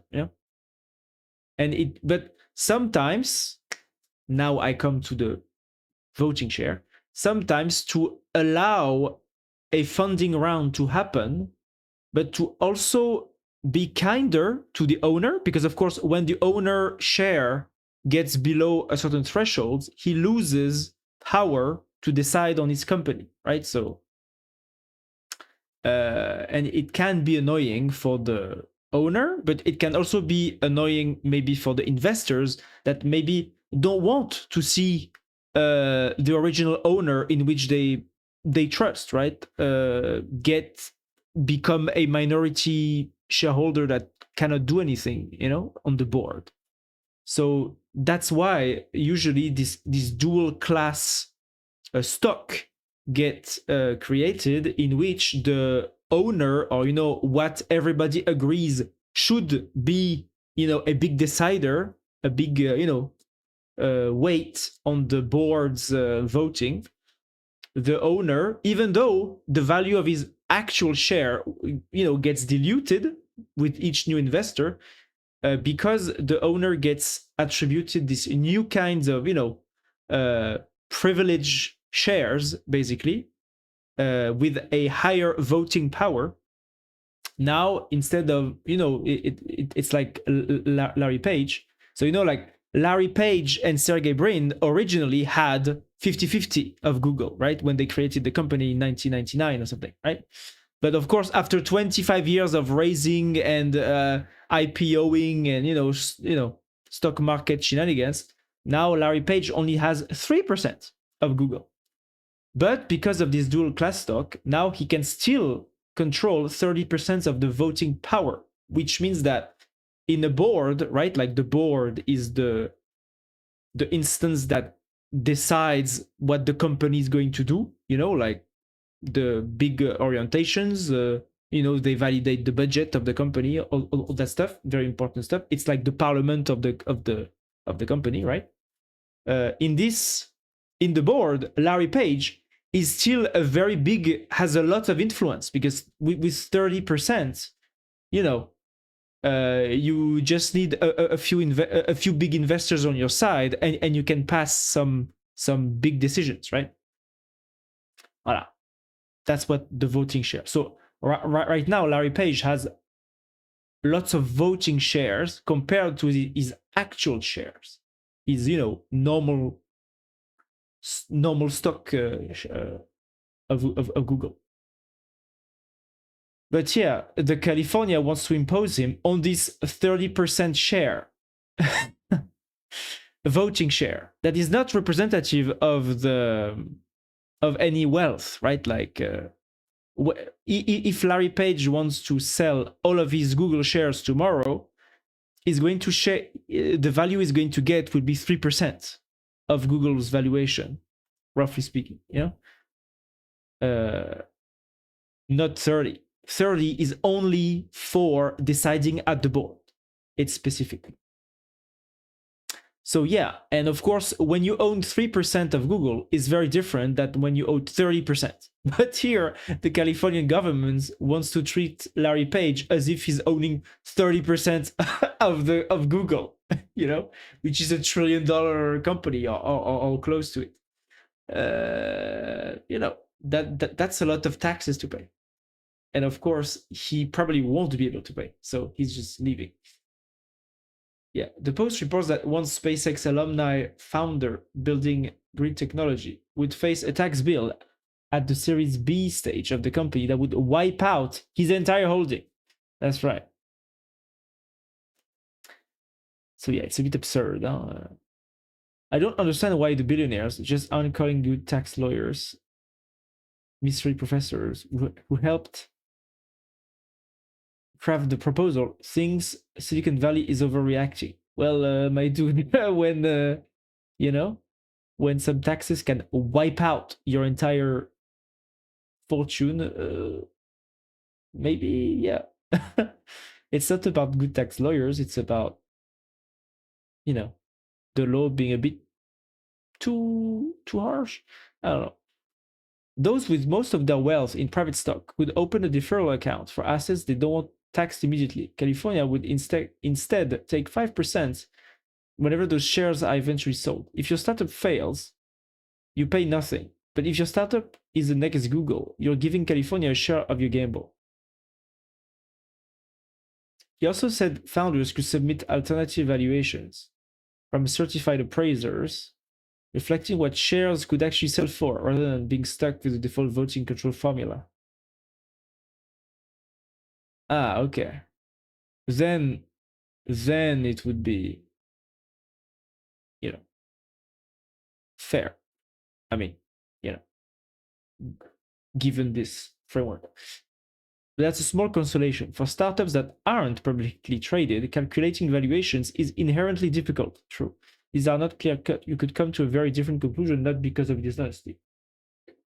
And if the state disagrees with your appraisal, it's not just the company on the hook. The state can also penalize the person who calculated the valuation. Even with alternative appraisals, founders will still face enormous tax bills on control they hold, but wealth they haven't realized. Yeah, I mean, you know, there's a guy in France that wanted to instigate such, a similar tax is Zuckman. And yeah, he's crazy. I mean, these kinds of taxes, like, you cannot tax people on money that they don't have. It's fucking unfair. Like, if you tax people when they realize, you know, when they convert the shares from shares to money, okay, then, you know, but the tax already does that. It you know, that's how the normal taxes are taken usually. When you know, in France, for example, you take 30% of the added value. So if you're a founder, which means that you got the shares at zero value, at $0, €0, when you, if your company gets big or whatever, and at some point you sell everything, the French state would take 30%. And this is okay, you know? But what this tax wants, and what Zuckman in France wanted to instigate, is a tax that you need to pay even when you haven't sold your shares, which is fucking insane. It's just insane. Like, it's going to just make all the entrepreneurs flee, because when you hold shares, like, if you pay a percentage of the shares that are just blocked there, but you don't have the money, like, shares inherently don't generate revenue. You know, they're just there. This is fucked up. This is completely fucked up. They could just, like, increase the tax rates on the sale of the shares when the share, you know, there's probably already a tax on that. And I'm sure in California it's probably lower than even the one we have in France. So why don't you just do that instead of having this, like, weird ass unfair tax that people are probably not going to be able to pay, you know? Like, and it's like, for example, in Silicon Valley, and, you know, even on Twitter you can find those stories. There's a lot of founders, you know, who had companies valued at, like, you know, hundreds of millions of dollars. They started a startup. Their startup, you know, got some initial traction or whatever. So VCs came in at crazy valuations, like 100 million, 200 million, 500 million, and, you know, all these big numbers, just because, you know, the VCs have put this amount of money and they got this amount of shares, and so with the calculations you have the value of the company, but it's like a completely virtual number, right? Like nobody got this amount. It's just that, of course, you know, when a VC invests, I don't know, like if a VC invests $1 million in a company and the VC in return gets 10% of the company is valued at $10 million. Nobody got $10 million though. The company only got 1 million, you know? Like, so this is how these kinds of numbers are virtual. They're not real. I mean, the one number that was real is the $1 million that got invested. But the value of the company is purely, it's made up. Like it's a virtual number. You know, it's just a rationalization of what the investor just did. The investor just invested 1 million into this company to get 10%. And if you do the math, yeah, 10%, 1 million, so 100%, 10 million. Voilà. That's just how it's calculated. But the problem is that sometimes VCs can do crazy stuff. Sometimes VCs will just invest whatever crazy amounts they can just to get like 1% or 2%, you know, just to have an egg in this basket, you know. And so, of course, when you do that, you have a crazy valuation that might not even reflect the real revenue that the company is making. It's just that the VCs really want to have a few percent of this startup right here. And so they, you know, the valuation becomes crazy. And of course, when the valuations become crazy, the fact that California wants to tax this is can become crazy too, you know?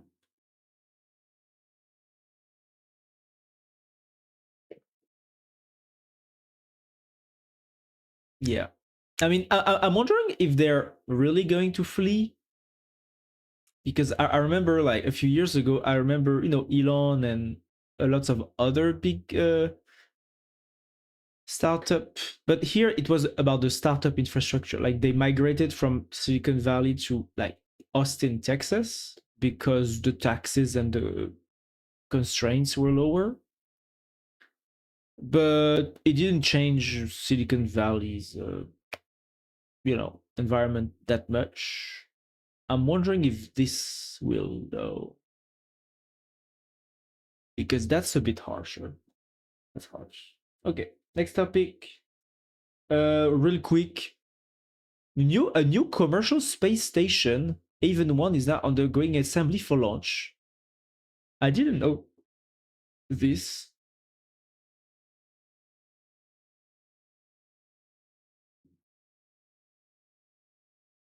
So people are going to throw a commercial space station soon. Because there's this one, I've heard of another one also. Maybe that's an area where the AI don't know how to do, you know? Maybe the AI don't know how to do softwares in space. Maybe real developers are going to be needed there, right? We're gonna do the software in space. Let's go, guys. The EU alternative app. I didn't know about this, but apparently it's already over. The store Set App Mobile first launched in 2024, offering dozens of apps across categories like productivity, finance, video, creativity. It's like an alternative app store that was allowed by the enforcing of a EU regulation that basically prevents Apple from monopolizing the apps, the app store, basically. I never heard of this. But they're all already shutting down because I guess it's not profitable. Because I guess you need to sideload this, right? And nobody does. Nobody sideloads anything.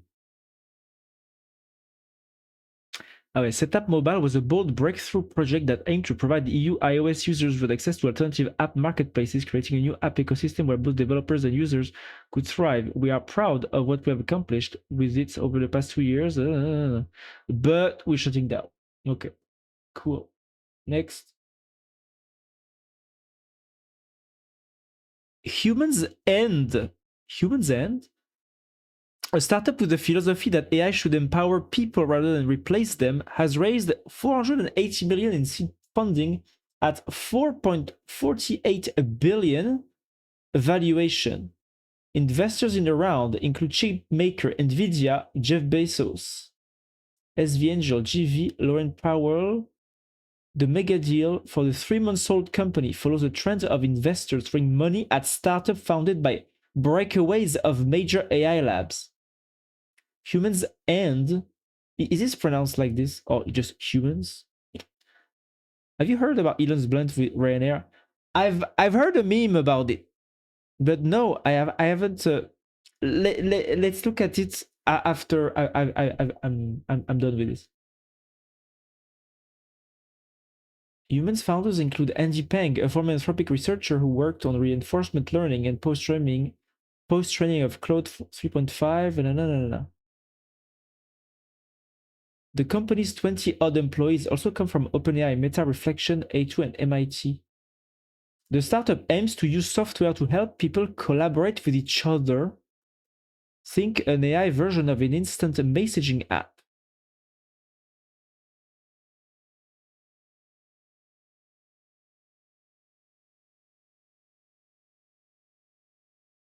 Okay. One of their goals is to use existing AI techniques to train AI in new ways, like programming chatbots to request information from the user and store it for later use. That's what ChatGPT is doing already now. In order to build AI that serves as a deeper connective tissue that strengthens organizations and communities. That sounds like some marketing slop, huh? Humans End hopes to rethink how we train models at scale and how people interact with AI. Per the company's webpage, the startup cited a need for innovation in long horizon and multi-agent reinforcement learning. Yes, I mean, we do need more of that for sure. Memory, we do need more of that, yes. And user understanding. I guess we're fine for that.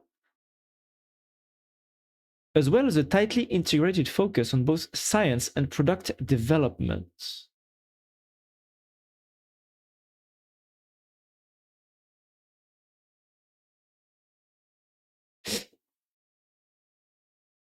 Does this start like...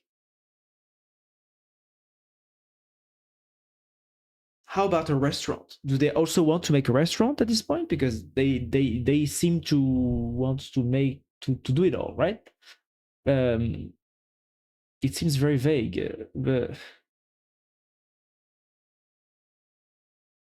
seed round, while enormous, is far from an outlier in the current AI funding. Yeah, Thinking Machines Lab, so Mira Murati, right? Which raised 2 billion last July at 12 billion valuation. Yeah, okay. Well, I guess this is one of those VCs fund good founders and they don't really care about what the startup is supposed to do, right? That's, you know, if there's one thing that I remember that, you know, from the Y Combinators videos, is that they often say, we don't fund startup, we fund founders. So maybe they just don't care. That the pitch is just very vague and they don't know what the fuck they're going to do. They're just going to, you know, work it out, I guess, as they do it. You know, since, yeah, offshoots of big AI labs are very cool, very trendy nowadays. So I guess VCs are just, you know, throwing all the money they can at anything like this. And also it's because it's part of the culture, right? Like the current culture in Silicon Valley is, you have good people that came from good companies it means they're good too. And if they make a new company, the company will be good. So, throw money at it. What they say, their objective is very vague and nonsensical. Don't care. Throw the money, That's usually what happens nowadays. LM Marina, the AI model benchmarking that spun out of UC Berkeley, similarly bolted out of the gate as a commercial venture, raising 100 million at a 600 million valuation estimate. Earlier this month, the 3-year-old outfit announces a 150 Series A round at a post-money valuation of 1.7 billion. Wow. Do you think we may get the custom AI app making at some point? I see so many people doing it. Well, I think we already. Do you mean on Apple? Because for the web apps we already have it. It's called Lovable, right? But do you mean for the Apple Store? I'm sure like Lovable has an app, so like Lovable doesn't have an app store option. AI generated product hunt and app store launch page. I don't know. I know it's a web page, right? They must have something like this, no?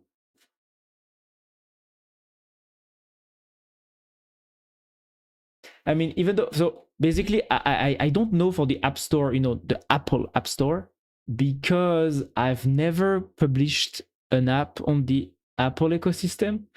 So I don't know how complex the process is. I think I've heard that people use Expo. Yeah, Expo for building their apps on the Apple Store.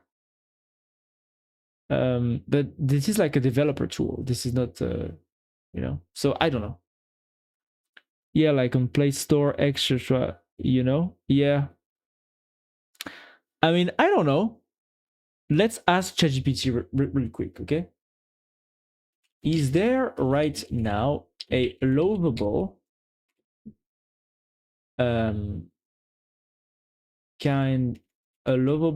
like software website to make an AI app for use on the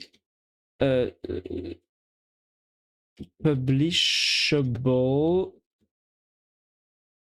like on the App Store, even just for dev, like one person use? Because I know Lovable does that for websites, web and web apps, but not sure who offers the Apple Store version of it. Let's do it.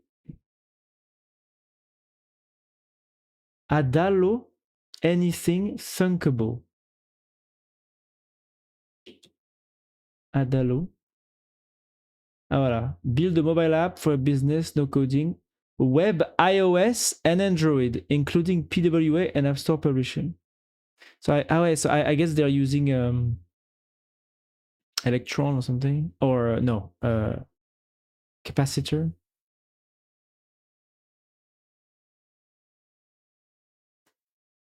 I guess you have this.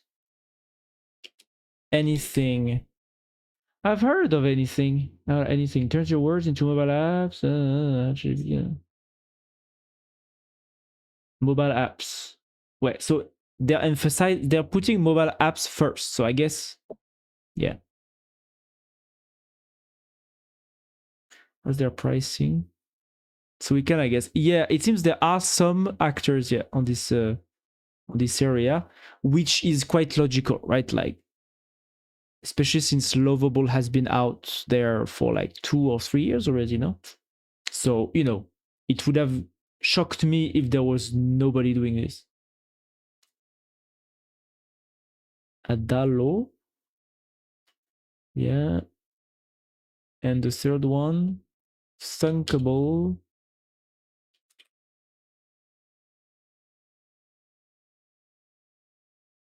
Yeah. Thunkable.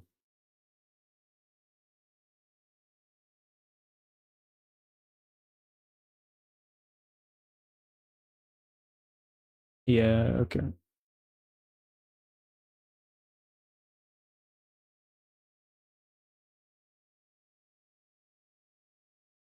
Yeah. So those three are something that's out there, I guess. Yeah. Interesting. Talking about VCs again, Sequoia invest in Anthropic, breaking VC taboo and backing rivals. The AI human centipede continues, right? Because yeah, so Sequoia, it's a move to sure to turn heads in Silicon Valley. Why? Because venture capital firms have historically avoided backing competing companies in the same sector, preferring to place their bets on a single winner. Yet here's Sequoia, already invested in both OpenAI and Elon Musk's XAI, now throwing its weight behind Anthropic too. I mean, yeah, because at this point, all these companies are going to find their own market, right? Their own niche, I guess.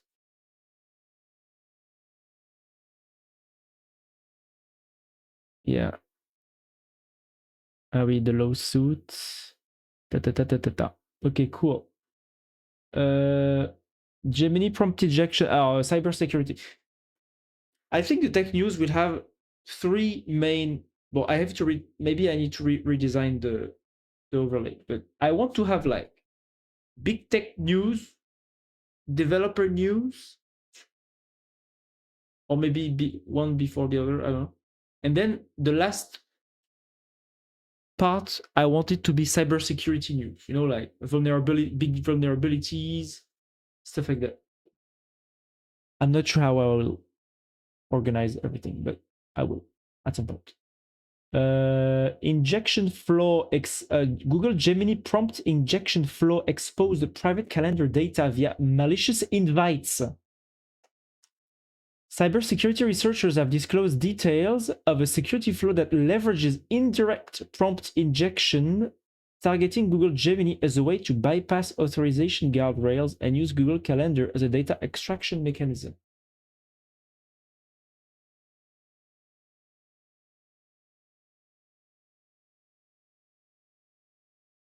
As a way to bypass authorization guardrails.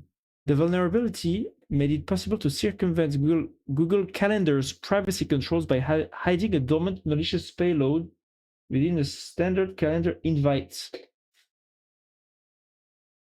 The attack gets activated when a user asks Gemini a completely innocuous question about their schedule. Do I have any meeting?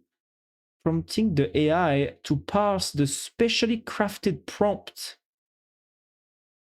Oh, in the aforementioned events description, to summarize all of users' meeting for a specific day, add this data to a newly created Google Calendar event, and then returns a harmless response to the user. Behind the scenes, however, Gemini created a new calendar event and wrote a full summary of our target users' private meetings in the event descriptions. In many calendar configurations, the new event was visible to the attacker, allowing them to read the exfiltrated private data without the target ever taking any action. But, so, how is this activated though?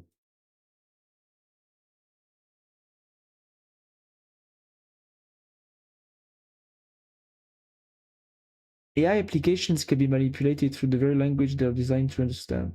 Vulnerabilities are no longer confined to code.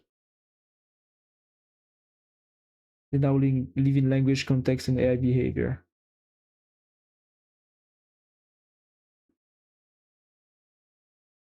The disclosure comes days after Varonis detailed an attack named RePrompt that could have made it possible for adversaries to extract sensitive data from artificial intelligence chatbots, like a Microsoft Copilot, in a single click, while bypassing enterprise security controls. Alors, attacker sends a malicious invite. Okay, so everything starts with a malicious Google Calendar invite. Attacker sends malicious invite containing prompt injection. Gemini fetches a malicious invite containing the indirect prompt injection. Wait, so you don't even have to accept the invite? Ah, yeah, because when you have an invite, it appears on your calendar automatically or something? Is it? Gemini processes the malicious intent and creates a new calendar invite accessible to the attacker. Gemini created the invite containing user data. Wait. Does the user need to accept the invite for this to work? Or just receiving it makes Gemini aware of it? Based on the article, the user does not need to accept the invite. Oh, fuck. For the attack to work, the malicious payload is embedded in a calendar invite, and the attack is triggered when the user asks Gemini about their schedule. But at the same time, I guess it's limited to the Google Calendar. But I guess if you are a big corporate person like a CEO or manager or something, you get those tens of times per week, right? So yeah, people can basically extract your entire agenda. Yeah.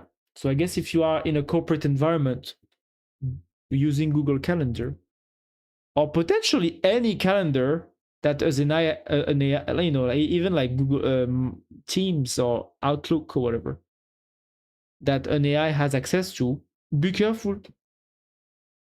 Check what you receive, I guess. And last one, Redis exploit. JFrog this week published an analysis of a vulnerability in Reddit databases that may be more serious than initially thought following the discovery of a remote code execution RC exploit. Researchers found that a stack buffer overflow vulnerability in Redis can be used to run the execdel command with multiple IDs to trigger a stack buffer overflow, which may potentially lead to remote code execution, RCE.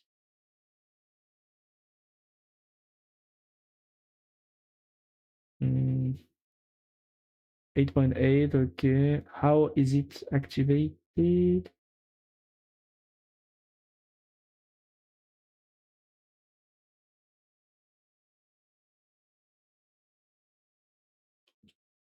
What is the vulnerability about?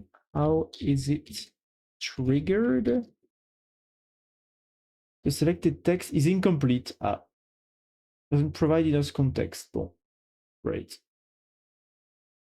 Maybe this one. How is the attack started? Alors, the attack starts by exploiting a stack buffer overflow vulnerability in Redis through an execdel command. Trigger, send a execdel command with a large number of message IDs, more than a fixed size array can hold.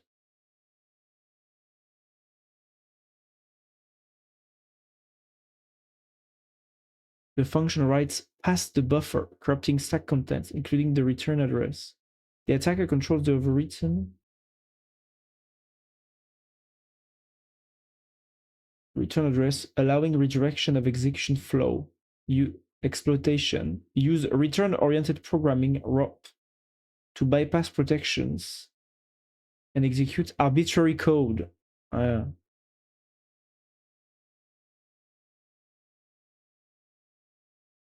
Okay, so I guess if you have a Redis that has some interface with the internet, or even with the server that has some communication channels with the Redis database, be careful. Or update.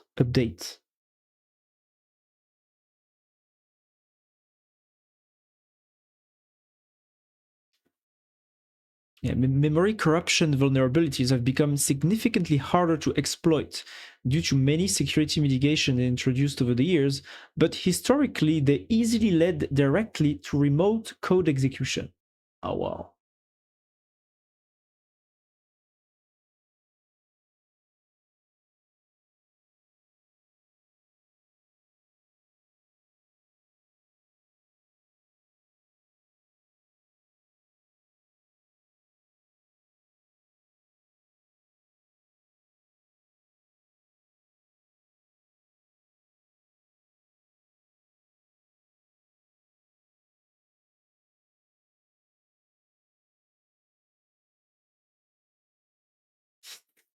Missing ingredients for a fully weaponized exploit. As we mentioned earlier, most modern systems use SLR to randomize the address space of processes running on them.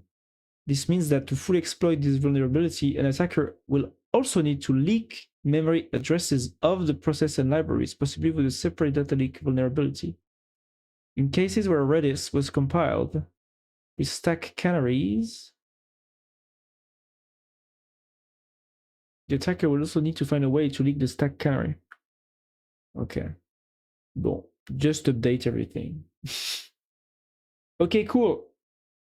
Chill coding time up. Oh la la, I talked so much today.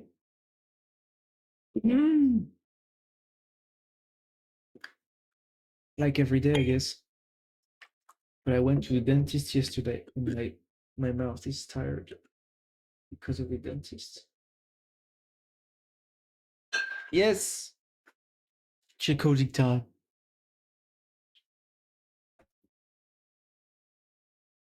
What will I chill code? Let me see.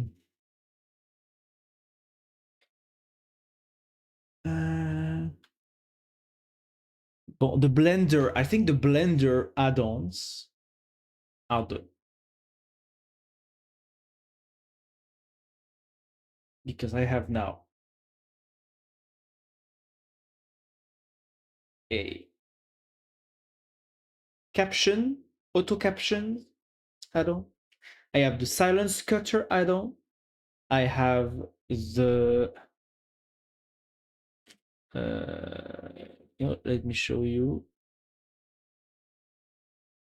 I have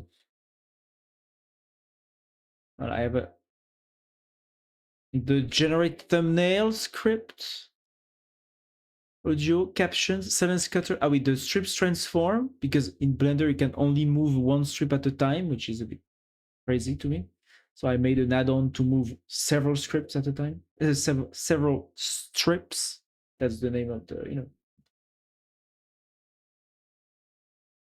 objects in the editor, the timeline.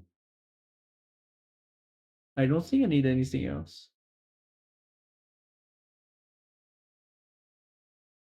Yeah. Yeah, I think I'm good.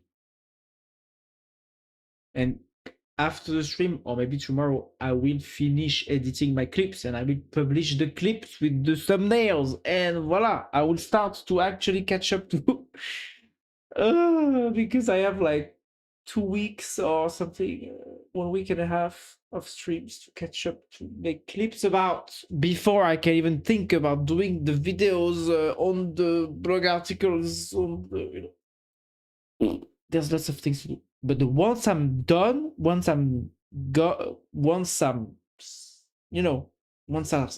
I start, nobody can stop me. You know?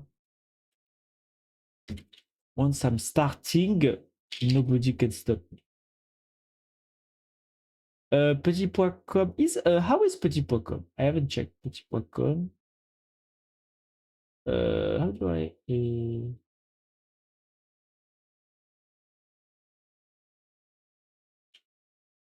No.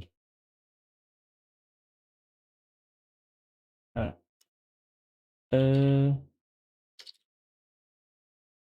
How is petit.com? Petit.com is cool. The live works. I've added a little texture on the background of petit.com. I'm not sure if it's very visible. But it's like kind of visible. You know? Yes, my site is deployed. Yes, finally. It's finally deployed. Yes. It's finally deployed.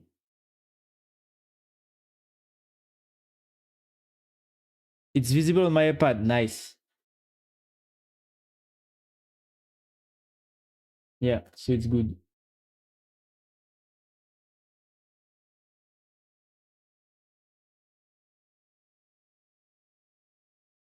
Very cool. Yeah, so I guess it's done, huh? Yeah, maybe shared eyes. Yeah. Twitch stream, but do I need to do something on my Twitch chat stuff? The overlay, board overlay. I think one improvement is the filter tag reflects on the URL.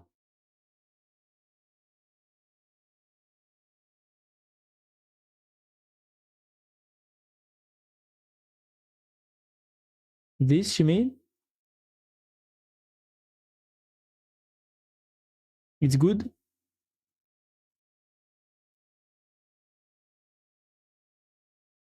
So if someone shares a tag URL, it can automatically work. But it does, no? It doesn't work?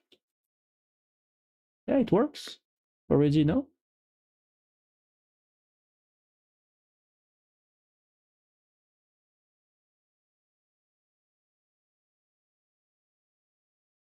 Maybe. Yeah, it doesn't. Yeah, so let's figure. Yeah, so there is a weird dichotomy between. Yeah, I need to unify those two basically. But I'm not sure. But I'm wondering. It's just that I was not sure if the Opus did this because I'm not using a framework, so maybe it's harder to do without a framework, without JavaScript framework. You know, because basically, if you go on all posts and you select for a tag like this, it won't appear.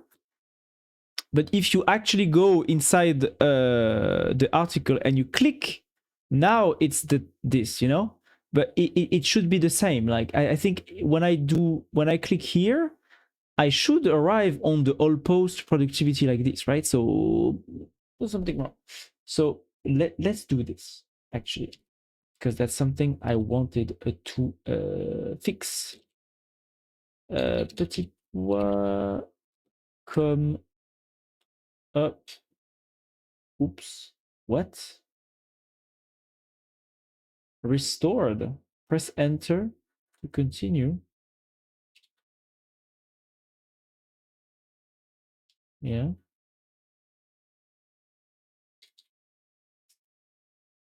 Yeah, that's what I was trying to explain. Yes. Yeah, I understand.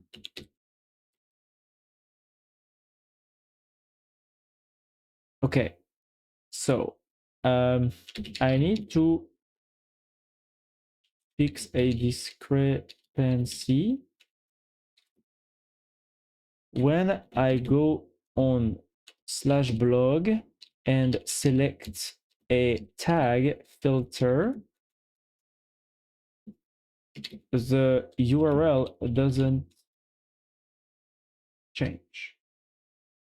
But if I click on one tag inside a post or even outside, right? Like if I'm on the landing page and I click here, yeah. But if I click on a tag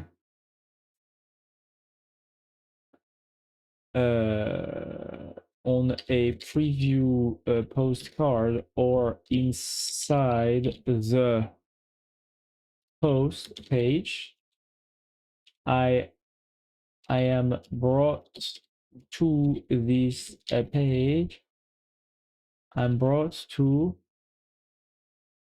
tag slash tag slash tag.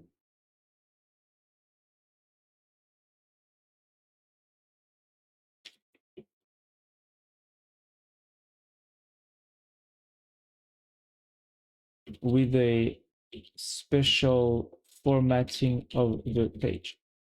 I would like that when I click on a tag, I am brought to the slash blog page with a relevant URL,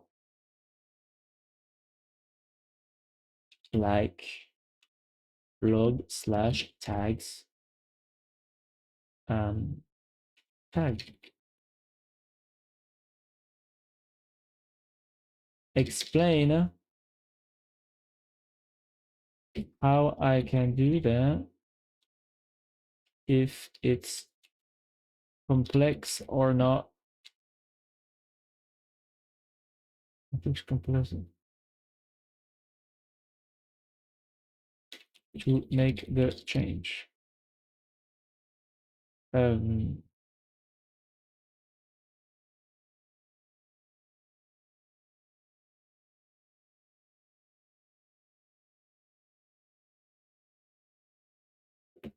I would like the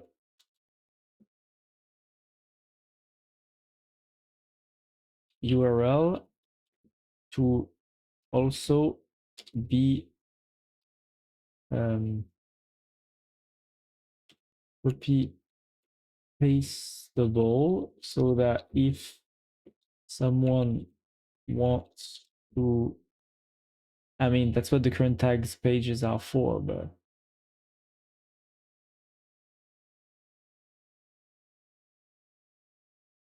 send someone to this specific filter, they can.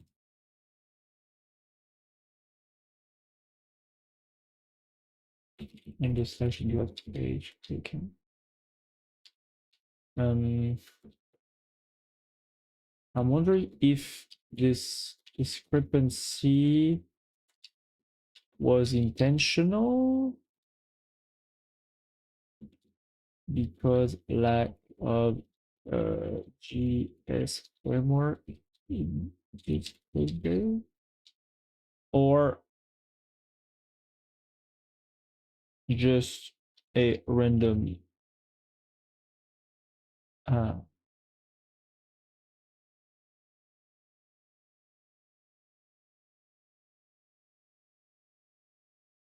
so the typo, it's a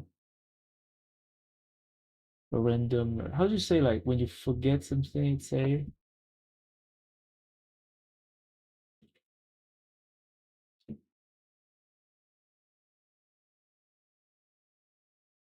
an oversight.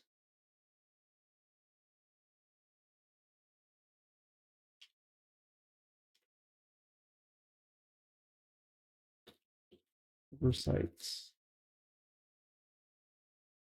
Okay.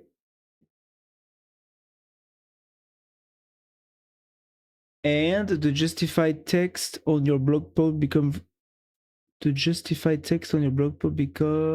reading more difficult. Oh, really? Because I tried to fix that.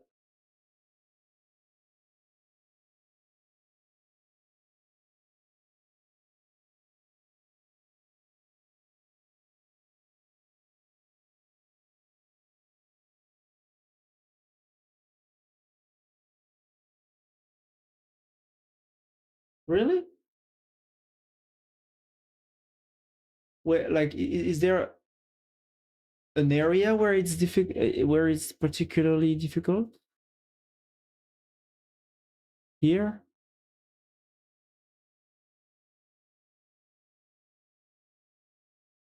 becomes reading the UI gurus say that. They say that the justified text is bad. Really? The UI guys say that justified text is bad?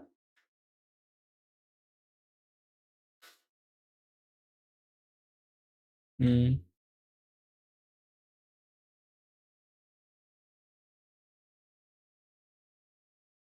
At the same time, I like how it looks, you know?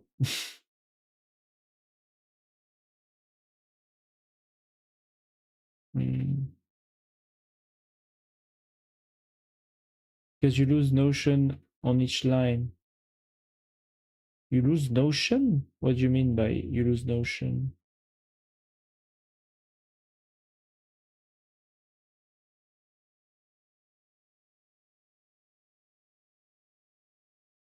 And when you jump lines, it's more difficult.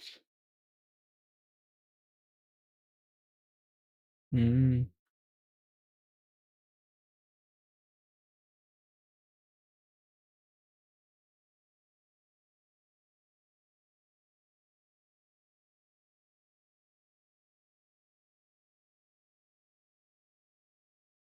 The difference between lines are referencing points.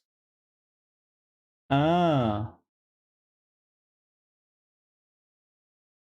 Oh, really?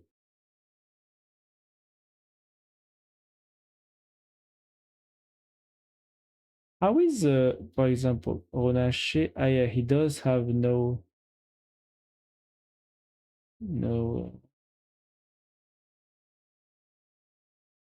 interesting.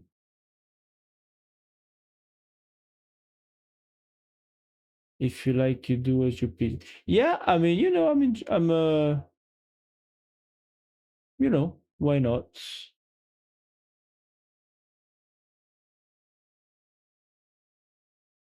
Mm.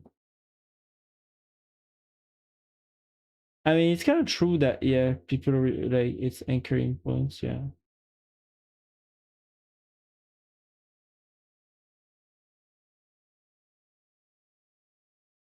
Yeah, maybe you're right. Maybe the UI people are right.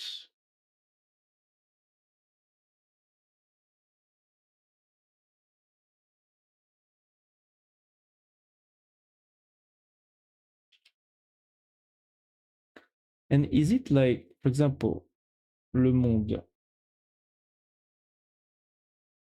Le Monde also, yeah, even Le Monde doesn't justify the text. So, well, it's not a real,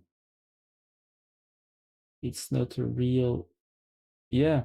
Ah ouais, so nobody justifies the text anymore. Who justifies the text? Nobody?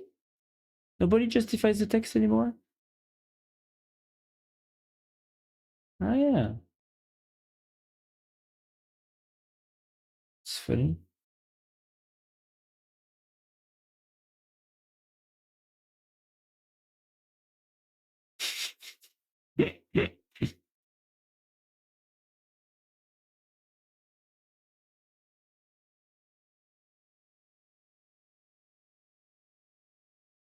Ah yeah, nobody, ah ouais. Ah bah ouais.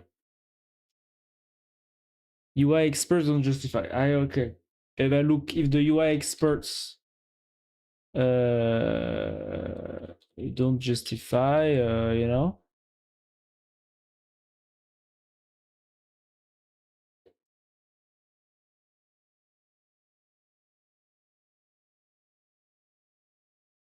justification is defined if you can do hyphenation. Hyphenation is hard to do on the internet. Browsers have pretty much no support for automatic hyphenation. What do you mean what is hyphenation? You can run your text through a hyphenation software first. It produces junk. What is hyphenation?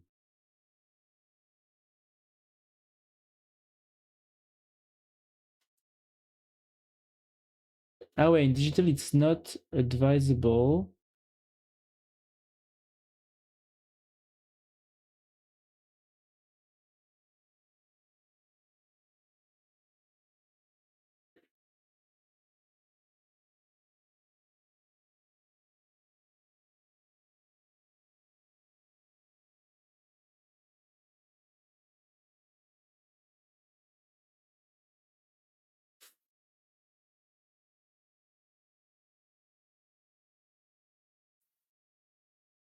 also very not very functional. To make this one, let's erase and even let the line flow.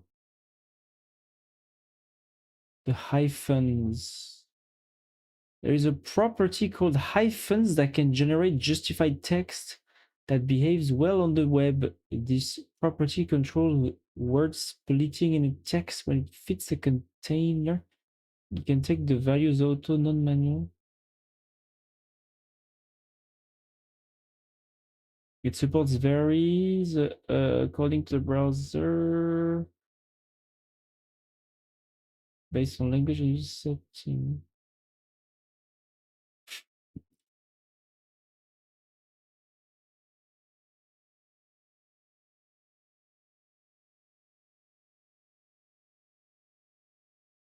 You can check all the compatibility in this. Can you see this? In short, you think it's best to enthusiastically embrace the left and right justification on text, but avoid using full justification in web design. Your website will be readable and will be much more modern and current. However, you still insist on justifying explore application like the one described above. Ah, yeah, so if you want nice justification, ah, yeah, because I guess. Mm.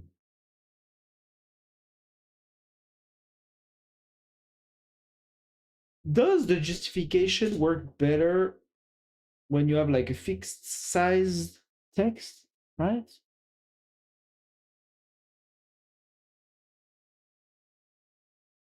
But okay. What should happen to the existing text page after this change? Huh? Wait, what? Hmm? Remove them. Yeah.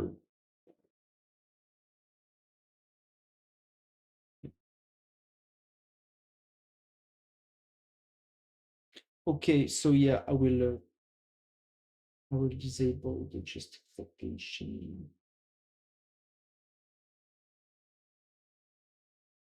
I don't know, proposed solution. I don't know. Discrepancy exists because of two separate implementations, blog HTML and tags. Yeah, this is almost certainly an oversight, not intentional to utilize Node.js framework. The client-side filtering already exists and works fine. It just doesn't update the URL. There is a straightforward change, Node.js framework needed. Just add URL query parameters supposed to exist in filter.js and update tag links throughout the build process. Yeah, using query parameters. Update blog, on page load, read tag activate filter, and filter click. Update URL with history push state or replace state, handle browser back forth with pop state events. Yeah. Mm.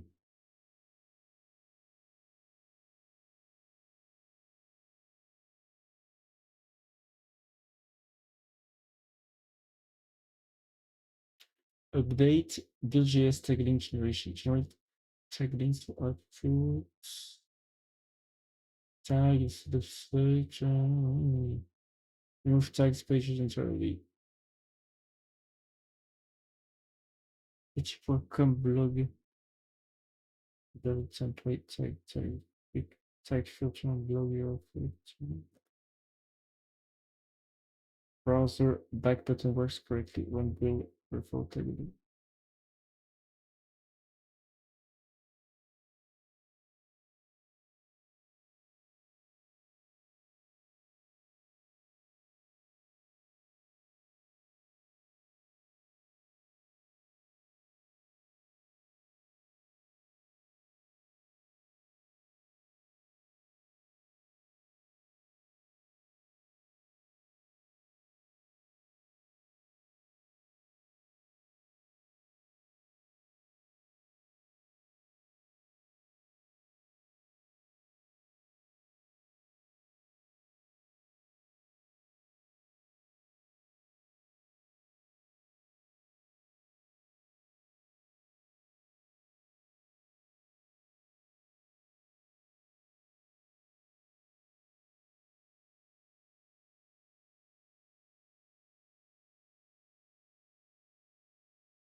History push straight, and future working quick, send the browser back to pop state events.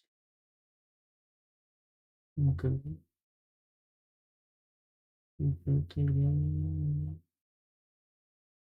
Use tag page, container. Use tag page from like map. Yes. Deleted file. Temperature, inter tags, verification tag links. And postcard now points to blog HTML tag links in the post pages using from site management include tag pages. Filter buttons in back page like 2D available. Okay. Okay. I don't back. Where am I here? Whoa.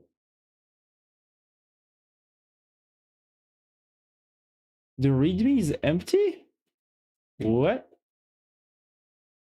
The README is empty.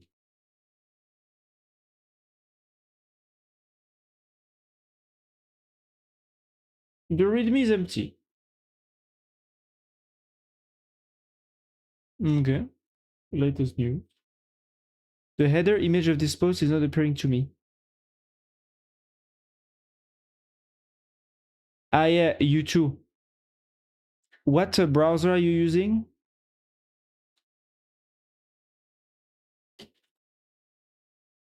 Ah. What browser are you using? Chrome on iPad. Ah, yeah, okay. Because you see on Vivaldi it doesn't appear. It's just that since it worked on my Chrome, I was wondering if it was a Vivaldi. You know, like if I open it on Chrome, it actually works. You know, so but okay, so it means that it's actually something wider than just Vivaldi. Okay, yeah, so I'll just replace with a GIF, I guess. Because basically it's a video that is supposed to play, but it doesn't play, and I'm not sure why. Because basically this one is a GIF, and the GIF plays. I'm a bug hunter suggesting the rest I like. Yeah, nice. You know, I do. Thank you for doing that. Huh? Thank you for doing that. I do need that. I do need somebody hunting the bugs. Yeah. So why is a video not playing? Why is a video not playing? Because I've already tried to ask Opus, but it doesn't work. Maybe I'll because I want to try Codex. So I need to take a ChatGPT Plus subscription.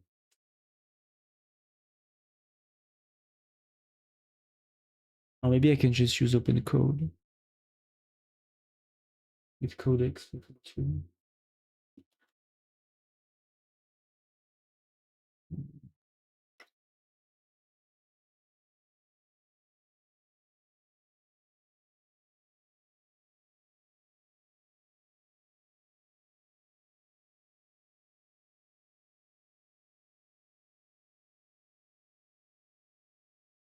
Let's just try, but hey, look, I need to try. I need to try. I need to try Codex. I haven't. So let's try today. And I'll just take a month and voila. $20. Let's pay for $20 for a month and voila.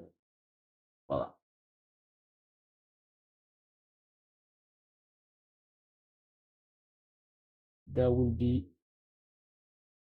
good.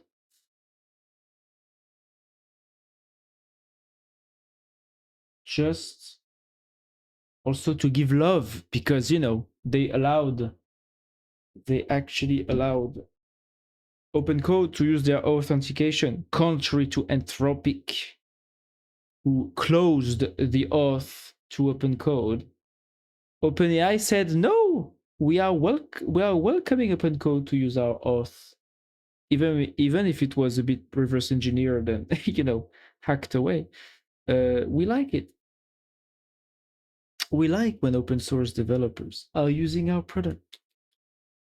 And so, they went from hated to loved, and they said that.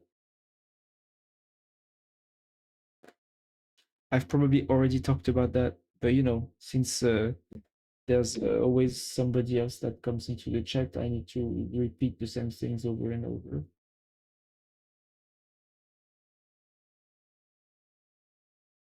So I don't remember who I talked to about what.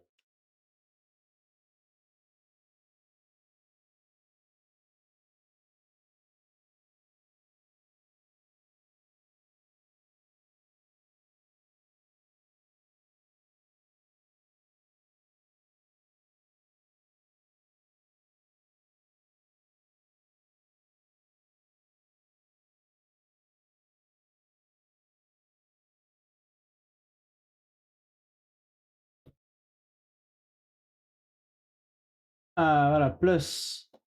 Alors, plus. Plus. Let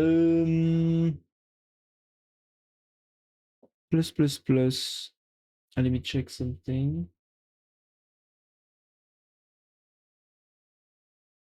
Wait. Before doing that, maybe I should first check. Back.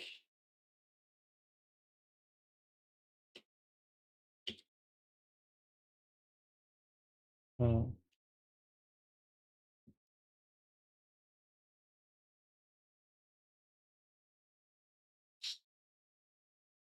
Mm, mm, mm.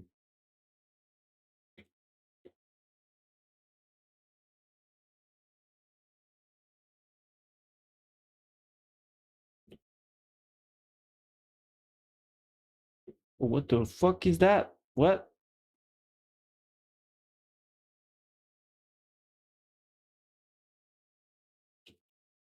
Build in PM starts. Not run build. Okay, so now when I do this, voilà.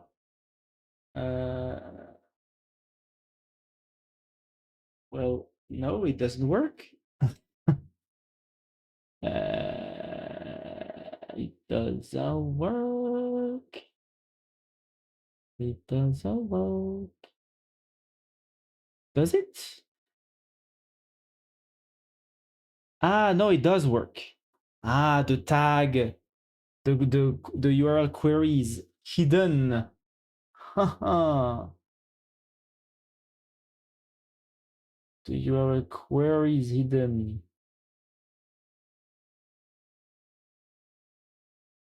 Okay, so if I open a new page and I do this, voila. Okay, it works. Vivaldi is stupid. Yeah, kind of. Here, it's a bit like, why would you willfully hide the query URL? I mean, I don't know. Let's try in Chrome just for good measure. Yeah, it does work in Chrome, and in Chrome it does show the URL query. Yeah. Okay, very cool. Very cool. Well, let's validate this. Wait, what happened? So what file did I change? Build, template. Yeah, blog, build, and the templates. Blog, build, templates, and blog HTML, build, and templates.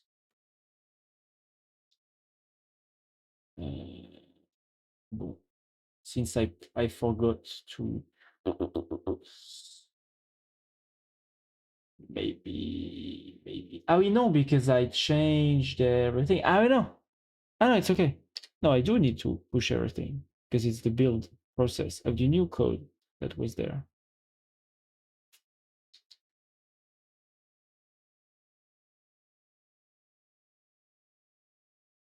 Yeah.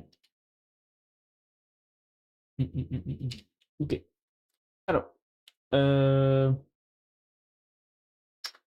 how do we say when we consolidate or something? Consolidate tag logic into a blog with a tag URL blog with a URL query. Delete all the /tag pages and templates.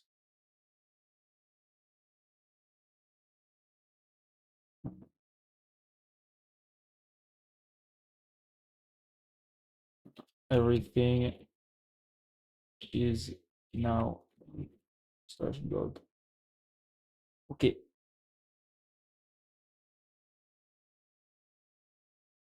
Okay, now I can log in Codex. Let me just make sure I can update OpenAI Codex. OpenAI Codex is, funnily enough, is in the extra of the Arch AU of the Arch official repos for some reason. OpenAI Codex in the extra, but Cloud Code is not in the extra. Cloud Code is in the AUR. You know, so I guess somebody in the Arch official repo likes OpenAI for some reason.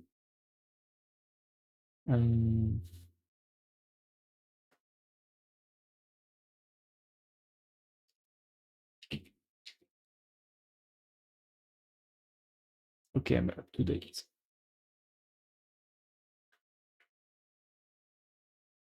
Yeah, I use these rules on my commit message. Yeah, yeah. The fix. I also need to do that, like fix fit, breaking change. Yeah, yeah. I also need to do that. I guess I will. I guess when I will open source some of my stuff, I will make sure those follow these conventions. Yeah. Yeah, the fixed feet. I try to do fixed feet sometimes, but yeah, sometimes I just don't. Build shore, CI docs style factor, and I need to remember them also. I only remember fixed feet, and the rest I always forget. Build is for when you build something, right? Like when I do npm run build, it's for that, I guess. Or is it something different, like compiler, whatever? I don't know. Chore. Or is it for the binary something? Chore, yeah. CI, yeah. Docs style refactor. Perf. Test. Change the build processes. Okay.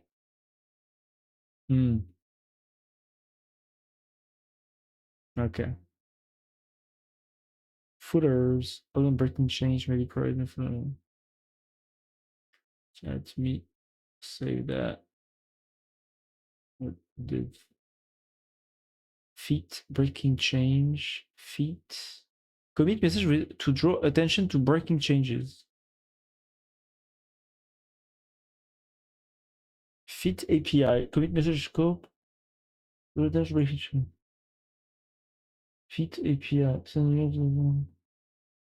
Commit message with both and breaking chain.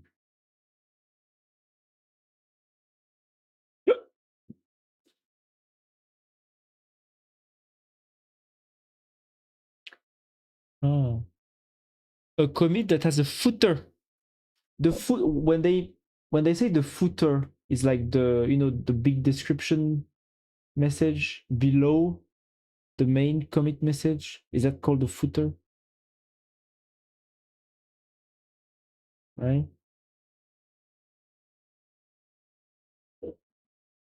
Ooh. Yeah, third line. Okay. I know the third line specification.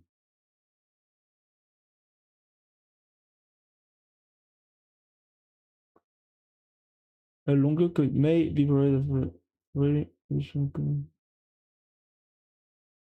one line blank. Ah, the body must begin one line blank. Ah, okay. I don't use footer. Yeah. I mean, I use it sometimes when I need to like when it's a very specific. Usually, it's when it's like a very specific bug that had me, you know, tear my hair out that I don't want to face again. I usually fill the footer to make sure that I don't do the same. I don't waste my time in the same way. Breaking change. GitHub uses message for some library on the UI. Yeah, okay.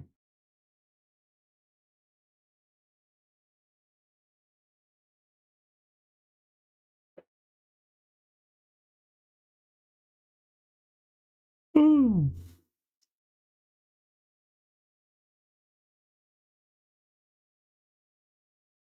Mm-mm-mm. Yeah. Mm.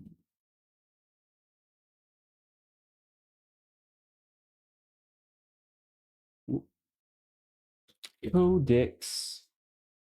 Alors, si this version is very confidential folder, yes. Without asking for approval. Oh. Um. Oh, that's funny. Since this folder is version controlled, you may wish to allow codecs to work in this folder without asking for approval. Yeah. You're tired. Yes, a little bit. I'm a little bit tired. It's when it's the tech news at the first hour, the first hour and a half. It's just so tiring because I talk so much. I read and I talk. Tired.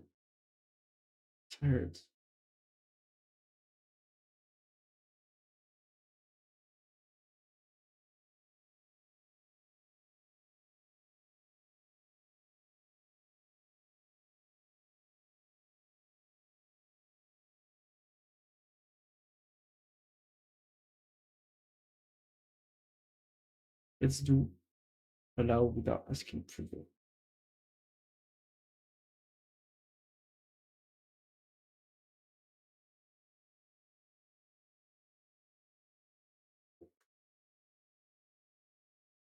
In this folder. In this folder. Yes, it's not going to. It's not going to do RMRF on the root. I think if it's just in this folder. Let's say yes. Update available. Oh, it's not. So I don't have access to the latest. Why?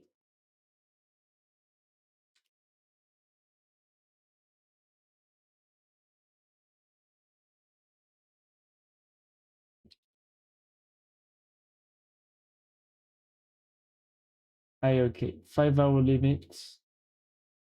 Ah, it's the same. They have also the 5 hour limit and the weekly limit, lycanthropic on the codex.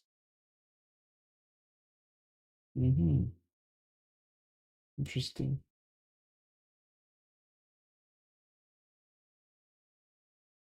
Is there anything that is doxing here? Session.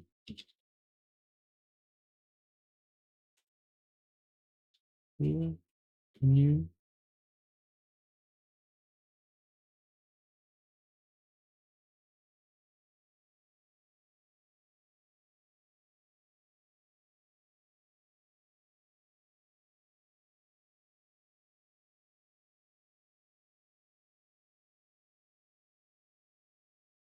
Why is the AUR? Why is the wait a minute. Codex. Codex? Omarchi. OpenAI Codex Bean. OpenAI Codex Bean. But why is it blocked at why is it not the latest? Auto up. Arch Linux package for OpenAI's Codex CLI auto updated. Ah voilà. Ah yeah, so people are just not updating the Arch package, even the Arch OpenAI Codex packages. Why? OpenAI Codex auto up. Wait a minute, because Codex auto up. Why isn't the base Arch package auto upping? That's weird.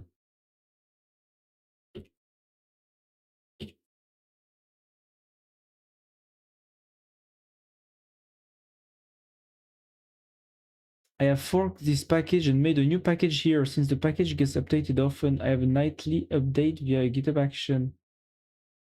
Uh-huh. I mean, yeah.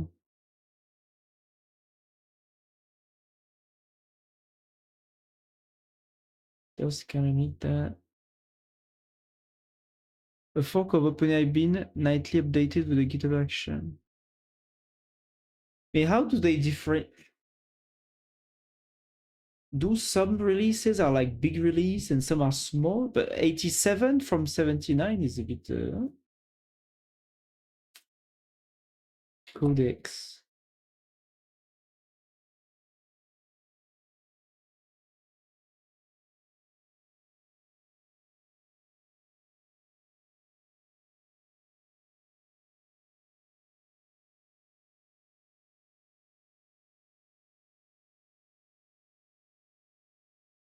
OpenAI Codex bin. It's only binary release. Ah, is it the only one that they have released as a binary? Is that what it is? I guess that's what it is, right? Assets. But no, that's binary. Those are binaries, no?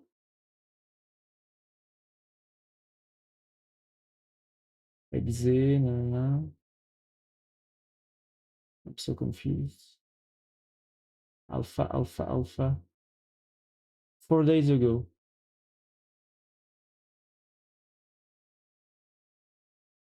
Voilà, and 79.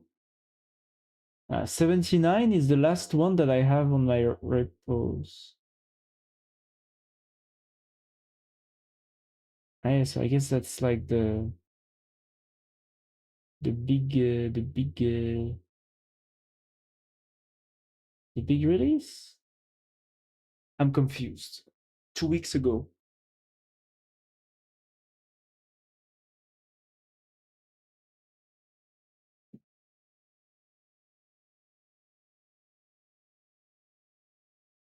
Source code. What is this?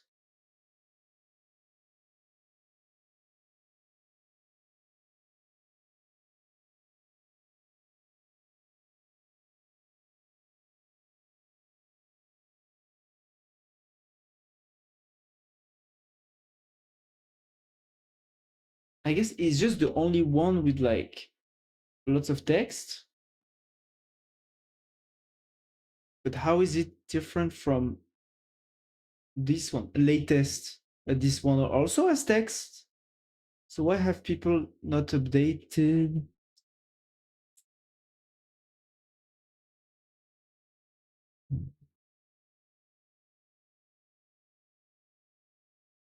Bon.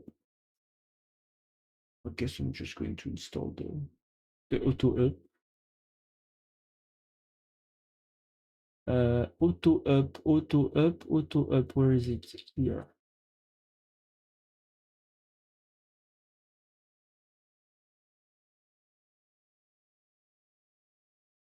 Wait, so now I first need to uninstall. How do I uninstall VI R?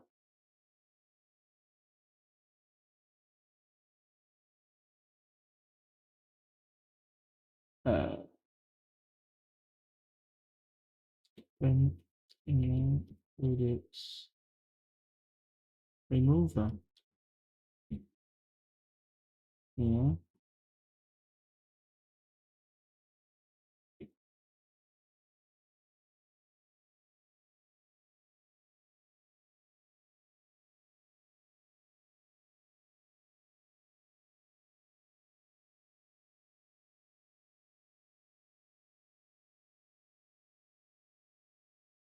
Yeah.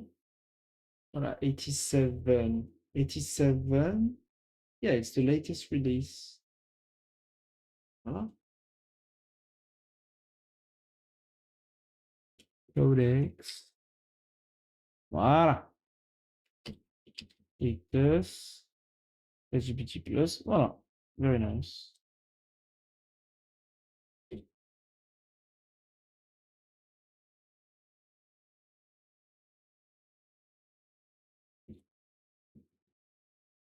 Okay. Cool. It works. So now I need to let's close the servers quick. I need to first of all model GP2 codex max. One, two, codex two.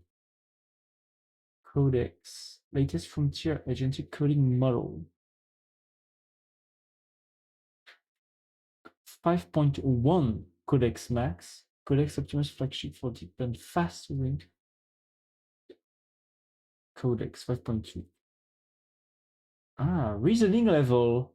Balances speed and reasoning depth for everyday tasks. Greater reasoning depth for complex problems. I think this is a slightly complex problem. Let's try high. Okay, I have a problem with the video playing for the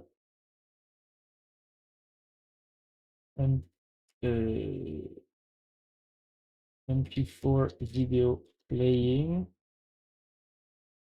for the post heard of switching. Huh?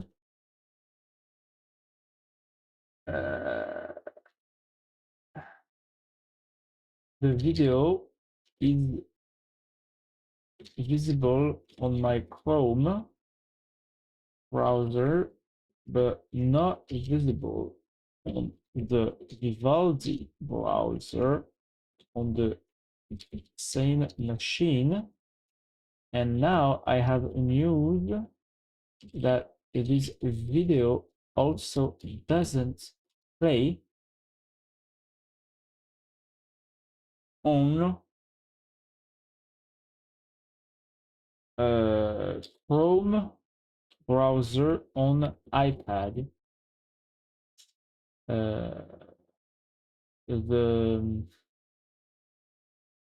The website is online, so you can go check techipois.com if you want. I tried to find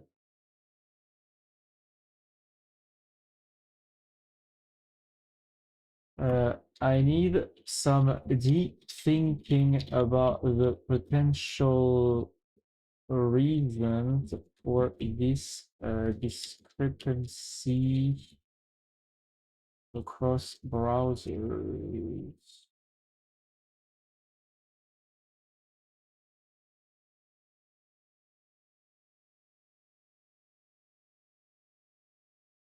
And how to solve it. I tried things already, but it doesn't work. The other animated video that is a GIF on the other article.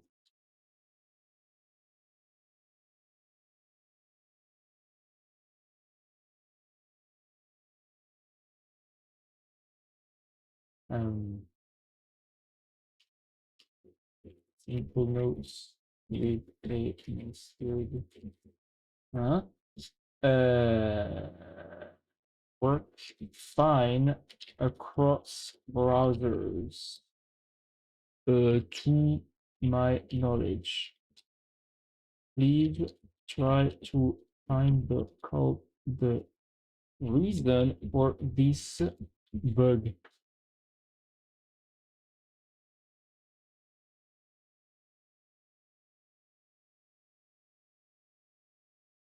Is there a plan mode? No. Okay. I've heard that GPT, that Codex, OpenAI's CLI, takes an atrociously long time to do the work compared to Claude, but that usually it's more correct. The probability that the output is correct is higher.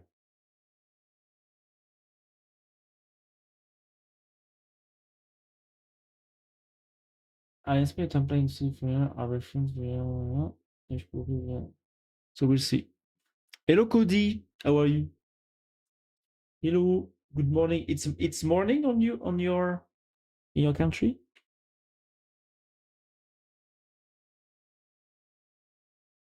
Codex is twice as slow as base GPT. Yeah, that's what I've been hearing.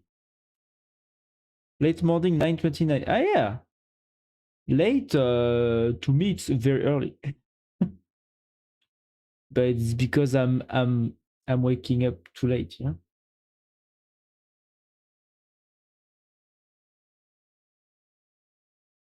Yeah, I've heard that it's slower than all the other models. It's slower than Gemini. It's slower than Opus, but it seems like it's just that what it sounds like to me is that it sounds like Codex actually puts more work into filling its context with relevant information, and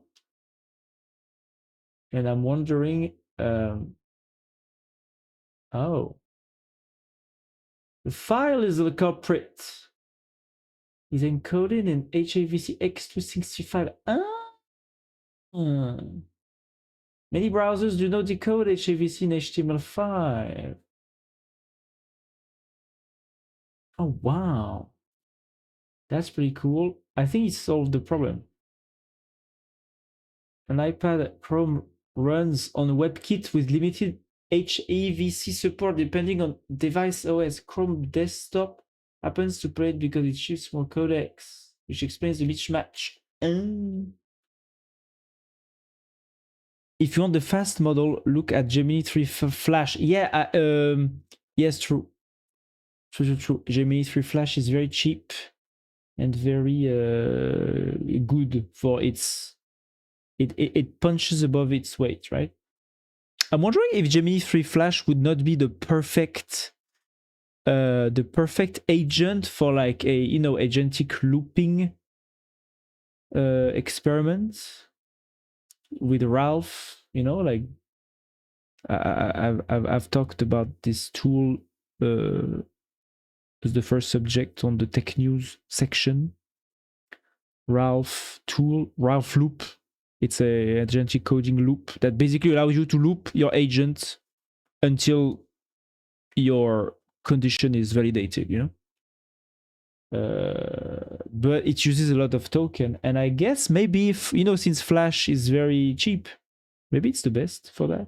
I mean, you know, for if you don't want to spend like hundreds of dollars with Claude or GPT. Gemini models are high on speed and low on cost for in context of the big three. Yes, but Gemini GPT models aren't too slow. They are decent. Yeah, I'm using Claude Sonnet.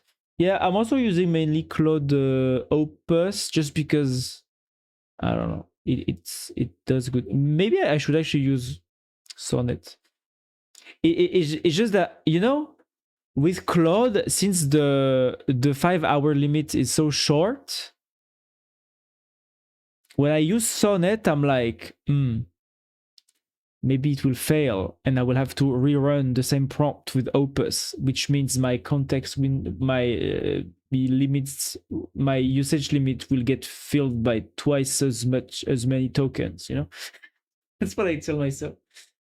And that's why I use Opus, because I'm like, at least with Opus, I know that, you know, if Opus can do it, I won't rerun the prompt because I know that Sonnet will probably not going to solve it either, you know? It's weird thinking. But my 5-hour window fills very quickly. Claude is best at obedience in true use, but I do use Google as my main since Gemini 3, the entire ecosystem. Google anti-grav. Ah, yes, anti-gravity, yeah. It's good. Even though I've heard people have described weird things with Gemini 3 Pro on Google Antigrav. Like weird stuff, you know, like where it starts to role play as you or weird stuff. Maybe I will give it a try on Copilot. Yeah. Maybe with Google Conductor over Gemini CLI. Playing with Google Conductor over Gemini CLI. What is Google Conductor? I did subscribe for the paid plan. It's the free plan. The free plan limits were so low. Oh, really? And now anti-gravity is paid. They have removed the free stuff, right? Even the paid limit was up recently. I was originally using the Flash model as primary, and switching to Pro.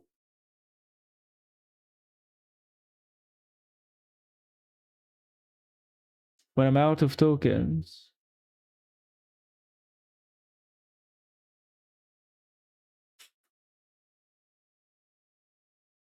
But at some point, I'm not running out of the Pro limits, so it just stayed. I don't think I can tell the difference much between Flash and Pro for my use. Yeah, I mean, according to the benchmarks, Flash is almost smarter, is almost the same or slightly smarter than Pro in some areas, right? Funnily enough, anti-gravity is a free tier. Yeah, Google Conductor is a spec-driven tool. It asks you questions to build plans. Ah. It's nice even to run it as a one-off, just to set up on the project to see what you forget. That's interesting. I've never heard of the conductor stuff. Google Conductor, Gemini Conductor. Oh yeah, I've not actually seen that. Introducing Gemini CLI. Ah, is it like the plan mode basically of CLI of Gemini?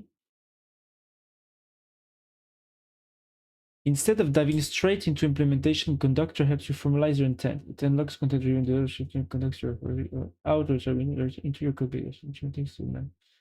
Open it to the a source of truth that drives every agent interaction, a deep, persistent project awareness. They just dumped like 20 tools with the Gemini 3 drop, and not one can catch up. Yeah. Yeah, it's a plan mode, but specifically one that directs you for specific choices. Ah, interesting. It's force ask the user question. Okay. Well, that's good then, you know? That's good. I don't know where I saw that, but there was a guy on Twitter that posted a thread where he basically had I mean, you know, he basically I think what did he do? Did he do like a shell script or just a prompt maybe? I don't remember exactly. But basically he forced the AI to ask him like 20 questions or something. And he was actually satisfied, I think, of the results in order to build the plan. So he was, you know, he was at the building a project from scratch. And he asked the AI, okay, I want to do this. Ask, I want this, I want this, I want this. Now ask me 20 more questions to go deep into the specificities of the implementations, then write your code or something. And he was satisfied with the output. Like basically, he said that the plan was more, you know, more precise, basically. And he actually had to, you know, think early about choices that maybe he would have had to think about later, but it's always better when you know which direction you're going to take early in the project, right? So he was very, yeah, he was satisfied. The setup asks you about your customer. So it's good that Google has that. The setup asks you about your customer text tone design style project aims, and you don't have to answer as text. On an existing project, I tell you to go look and answer himself, and I review what he understood. And you don't have to answer as text. On an existing project, I tell you to go look and answer himself.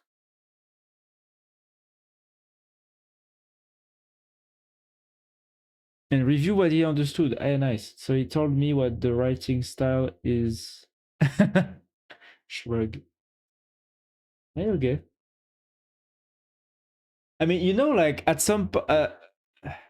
sometimes I'm telling myself that I should try, because now, and it's a good that we are in this stage, but now we are in the stage where the CLI projects, especially on Google, OpenAI, Anthropic, maybe a little bit Mistral, even though I guess they're not focusing as much. AMP seems pretty good for the because it's free for the ads offering. Sometimes I tell myself I just need to, you know, switch every month to a different provider just to test, because yeah, first to test, and also because usually the $20 plans nowadays, you know, the limits, you hit the 5-hour limits pretty fast on Cloud Code and I guess on Codex. So it's good to switch to another one when you actually need it, you know, and then you can test this one. Like I don't have that lexicon. For a long time, I was using OpenRouter to skip providers and tests. Yeah, I mean now you can to skip providers and test, I would use OpenCode, you know, especially since OpenCode has OpenRouter as one of its provider, you know. I guess you could also use like GLM, you know, ZAI, or it's pretty cheap. But I noticed the subscriptions are deeply discounted versus the token cost. Yes, this is true. That's why I gave up and signed for Google. Yeah, okay, I understand. But you know, like nowadays, except Anthropic, I don't know if you know, but a few weeks ago, Anthropic cut, because people on open code were actually reverse engineering the authentication token and authentication process of the CLIs of every big provider, and they implemented that into open code. So now, but Anthropic cracked down on that last week, I think. 2 weeks ago, something. And OpenAI jumped on the opportunity to say, oh, by the way, we're not cracking down on open code. You can use our ChatGPT authentication and the tokens that go with it without problem. And then Copilot came and said, we too, us too, we allow open code to use our auth, no problem. And then like there's a third one, I don't remember. And also said, yeah, no problem. So, if you want to use the juicy subscription tokens that are cheaper, you could use it with open code if you have several providers. Maybe I'm going to do that. It's just that I feel like open code is like they are pushing a lot of changes, and I'm afraid that it's not very stable yet, or maybe it could be more stable, or I don't know. And I also want to test the native CLIs of each company just to see the differences.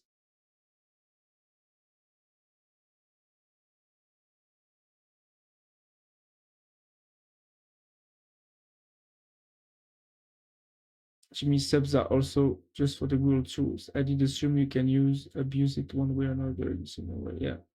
The guy building open auto code, the code set actually gave that use of subscription. Open code or auto code? Is it a different one?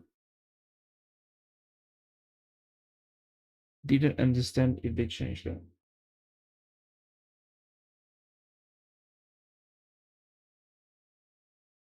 Different one. Ah, okay.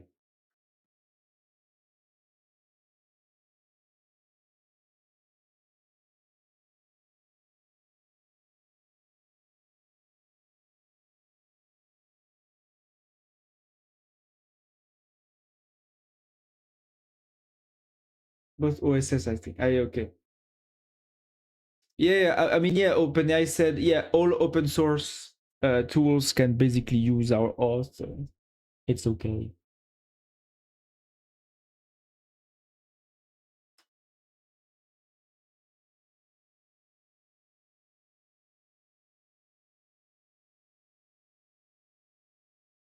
Mm-hmm.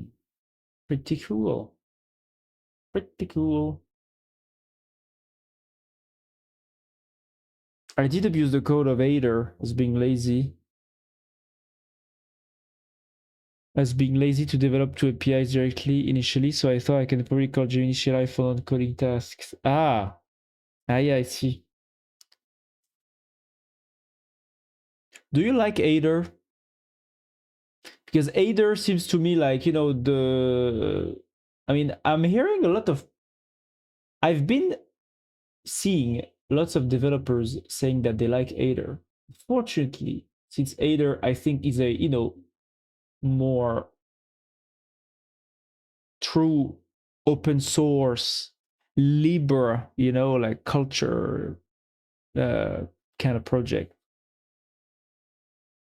They do not seem to have much marketing or much hype or much big personalities, from Silicon Valley or whatever, promoting them. So, they don't have that many media space. But I do see lots of developers saying, "Oh, I like Hater. It's pretty cool," you know.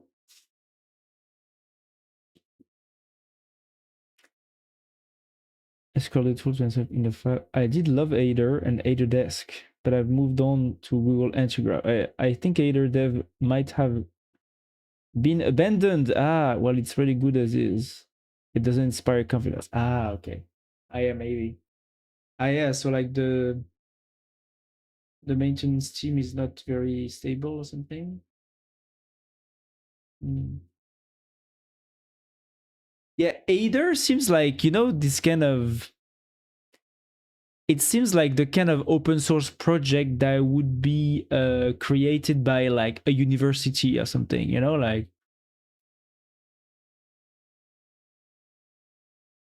You know, even if you go to the website, it's really like open source, like, you know, it's very simple. No designer ever validated this web page, right? It's very clear. But I've heard good things about it.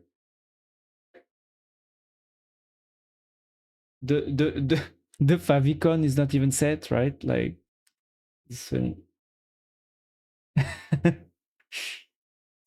you know, typical Libre tool.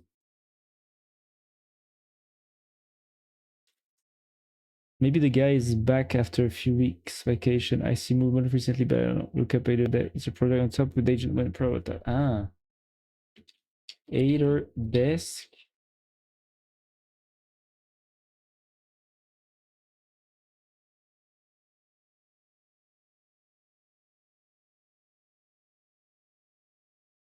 Yeah, 2 days ago, last release. Is it a fork? Is it forked from Aider?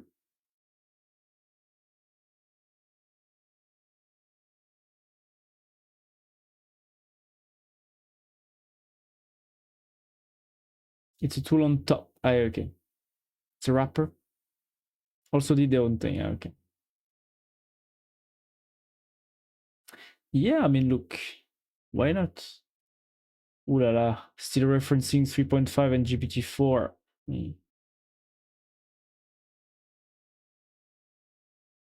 Yeah, I guess this code base is a bit old, but bon, they updated it a few days ago. So, you know, they're working on it, I guess.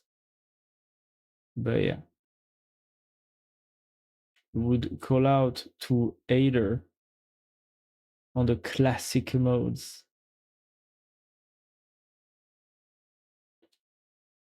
But on agent mode, it's its own thing. Different people. Yeah, okay. Interesting. Interesting, but yeah. Unfortunately, I won't be able to test all of those because there's too many nowadays. You know, like, you know, for me, it's enough work to just try to, you know, because I spent like a year with Cursor. Now that I've moved to using NeoVim more regularly, I want to use the CLI tools. I've tried the Cursor CLI tool. It was dog shit. I tried a little bit of Gemini CLI and it was not bad. I guess pretty good, but it was still back in the 2.5 Pro era. Cloud Code, great. And now I'm trying Codex. Cursor almost sounds like museum history now. Yeah, right.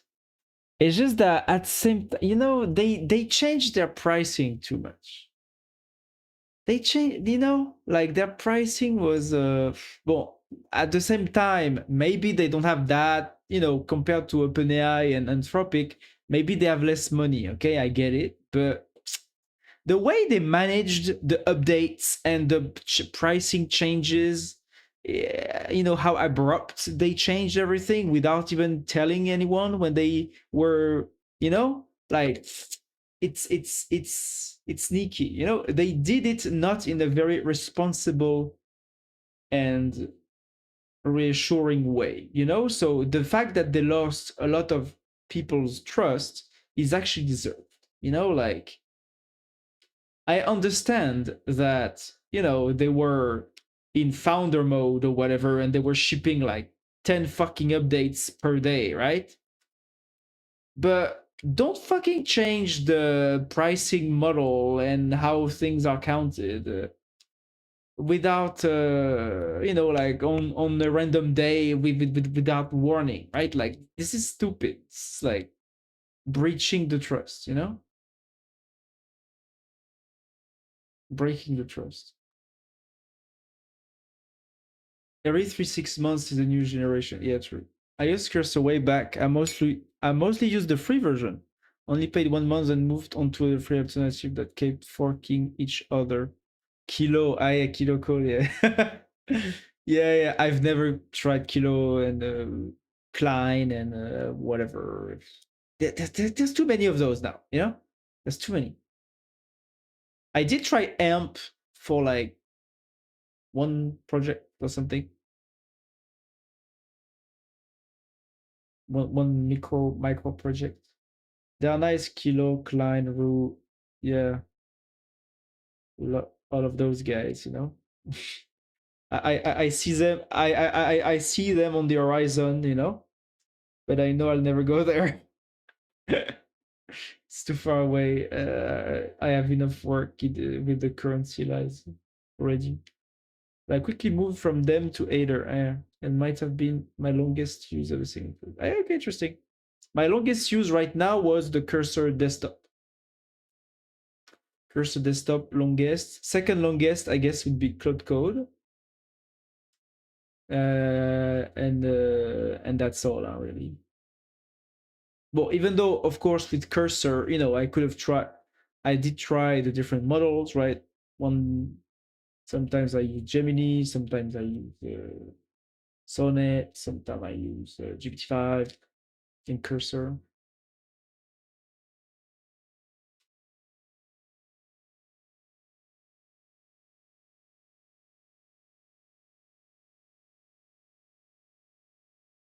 Yeah. What to do? Re-encode H to H.264 AVC most compatible, and ideally drop the audio track. This usually fixes Vivaldi beside immediately. Consider a poster image, so if autoplay fails, it's just your frame. Optionally add a WebM source. Can we do that with FFmpeg? Suggested re-encode.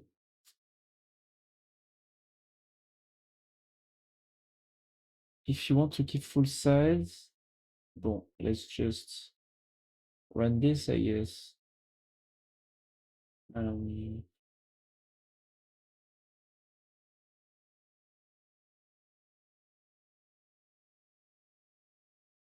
Can someone explain what is this skill registry?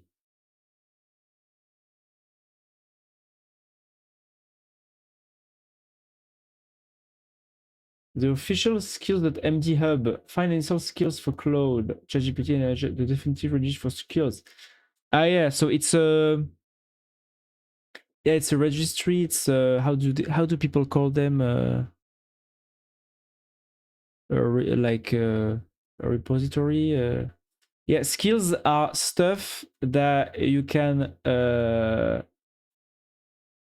It's basically MD files. It's MD files that you can put into like a skills folder inside Claude or I guess GPT or whatever. And you can mention the agents to use a skill to do a certain tasks. So usually the skill content is like a detailed a detailed documentation about how to do something, and the correct code snippets, the correct commands that needs to be used to do this or that correctly. It's basically a kind of it's almost a doc, a doc file, but it just specifically, I guess it should be written specifically with the intent of an agentic coding, AI to use it basically. And it is not put into context by default. You need to say like use this skill and do this. That's what it does. It's just a dumpster to start. It's for you to copy prompts that are skills, and the tool now have skills. It's light version of the MCP. Yeah, it's basically instead of having a bloatware MCP, you have a markdown file, basically. And this is mostly for static stuff, because with the MCP you can have dynamic, queries and stuff like that. A skill is just a markdown file. It's just like optional context.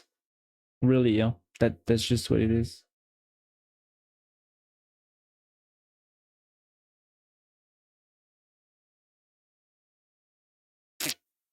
You put them on your code base. No, I think you add them to the tool, so you can add them to Cloud Code. So if you go to your home folder, .cloud, I guess inside the file tree there is a /skills, and you put your skills, your markdown files inside this folder, and when you start Cloud Code again, you should be able to I think, or slash or whatever. I don't know how you invoke a skill. I've never used those because I didn't have the need yet. Maybe I should.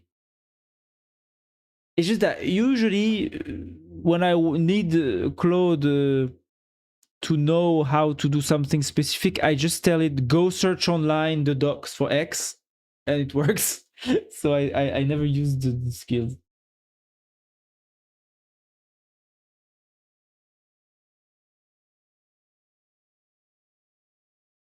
Google Integra also had a support for it in the last few days. So it has nothing to do with Copilot. Copilot can use them. I'm not sure if Copilot has them. It depends if they have implemented that specifically. Mm.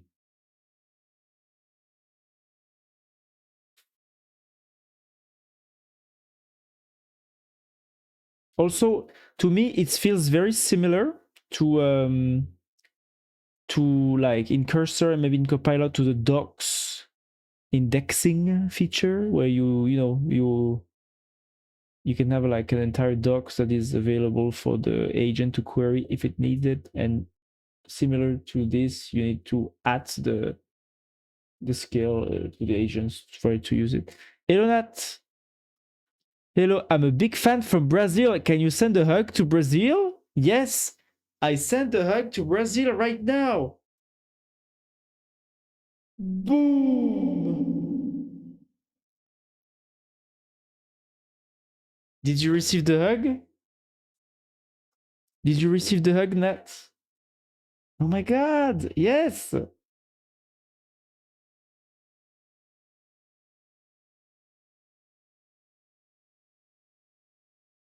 It's real! The hug is real!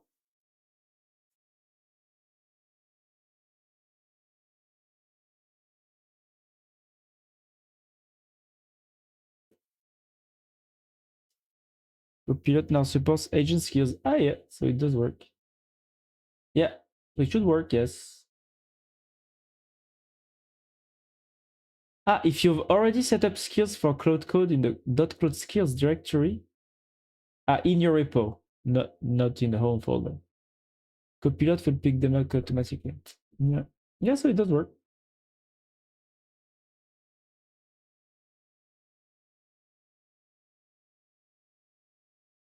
Why did you touch my butt on your hug? But you don't like it? Sorry, I thought,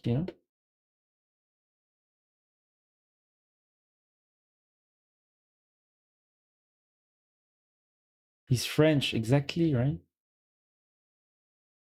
You should have expected that. No. It really fixes without the iPad immediately.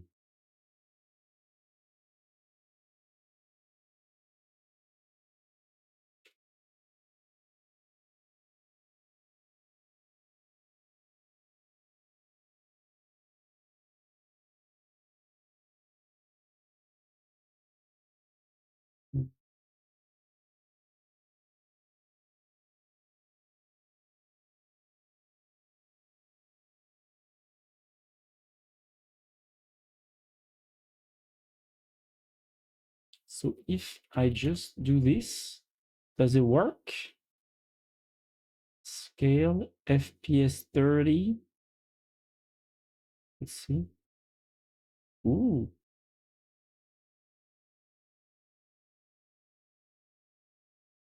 Let's see. Assets, images. Ah, yes. H264. Eh ben, let's try. Maybe I liked, but you will never know. Yes, I guess. So you git add and commit this stuff to your repo? Sure, I have a lot of .agent files for antigraph committed in the repo. Yeah, I mean, I guess you can do both at the repo level or, if it's relevant, or at the agent level, right? In the dot files, I guess you can, if you want it to be system-wise, you know, you can just. Oh wow, Nat reached 20 stream streak. Congrats, Nat. You earned pixels, virtual points of the internet because of this. Thank you very much for the fidelity. It's only been your 20th stream, you know. It's just the 20th time you've come here, you know. Before, you were never there. Right? It's not like you've not been there for like a year and a half, right? No, it's your 20th stream. You've only been there for 20 days. That's what Twitch is saying here, you know? What a wonderful website. Well, you're treating this like it wasn't something big. No, it is something big. But I think it's ironic that you've been coming here for a year and a half, and Twitch is like, whoa, 20th stream, you know, as if you haven't come for like 300 streams already, you know? Like they only register when I became monetizable, you know? It's like, Petit became monetizable. He can make us money now. We can put ads on this channel. Now now this channel is truly born, you know? All the stats will now be calculated from this point, okay? This is the true birth of this channel. Before, he didn't exist. This channel never existed before monetization, you know? It's just funny. You're treating this like I'm a vagabundo. No, Nat, you're not a vagabundo. You're not a vagabundo. You are very no, I do the reverse. I think that Twitch is treating you badly, you know? I think Twitch is treating you badly. Vagabundo. This word is funny. Vagabund. Vagabund. Wait, so now I need to change.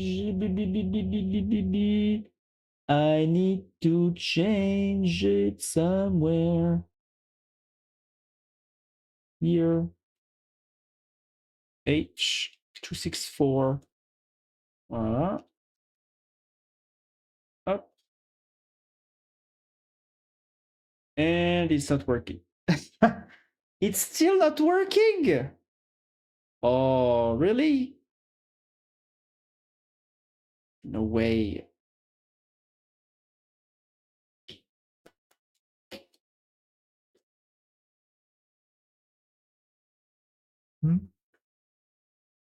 I spent the last hours and week building a bookshelf. Actually, I built 5 and I'm changing my old bookshelf. Do you want to see? Of course you want. Here. Yes, you read my mind, Nat. Wow. Wow. That's a lot of... Damn, Dostoevsky. Wow. You're a man of culture, Nat. Damn. And I'm sure all the other books here are other philosophical books for sure, you know? But better than this, Sherlock. Where is Sherlock? Mundo Animal. Where is Sherlock? Gula da Aprovação. Where is Sherlock? This is Sherlock? Aside. Okay. Dostoevsky. Yeah. Nice. Did you show me this? Did you? I remember you showing me a picture of this. No, like or something for your birthday. No, didn't you get this for your birthday or something, or for Christmas? Not for Christmas, for your birthday. No, I don't remember. I don't know. For real? Okay. Or maybe you just bought because you liked it. I don't remember. I know my birthday was the violin. Okay. So no, it's something different.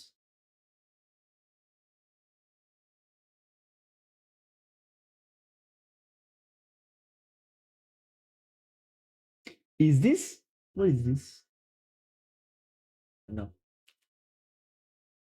I have 15 tons of gray. 50 shades of gray? Look in the first part.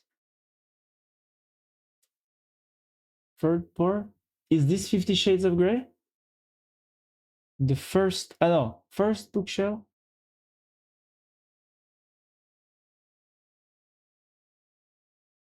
The trilogy. Yeah, okay. And is that one? This one? You've read 50 Shades of Grey, Nat? This is your kind of novel? Very nice, huh? I don't judge, you know? No one is judging here.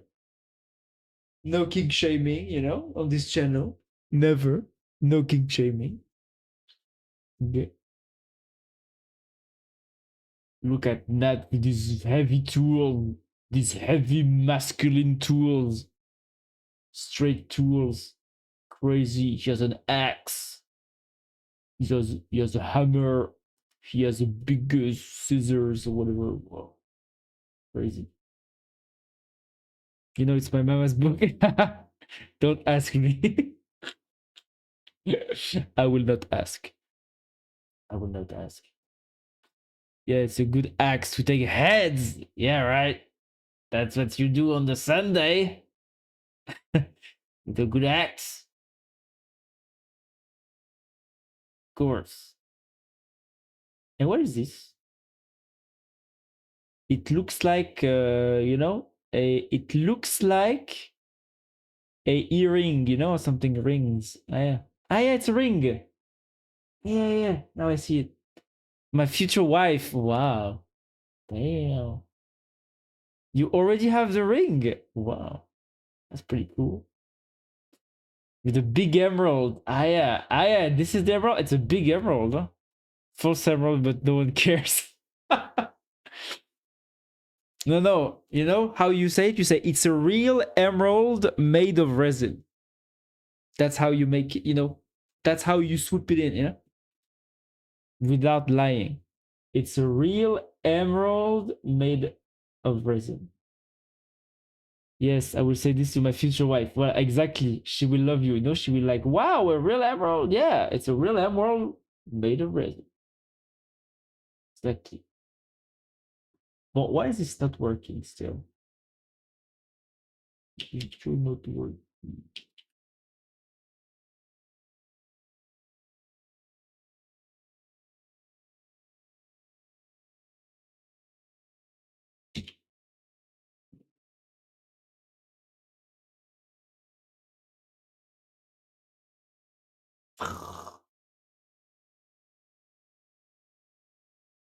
But for now, it is fake. Okay.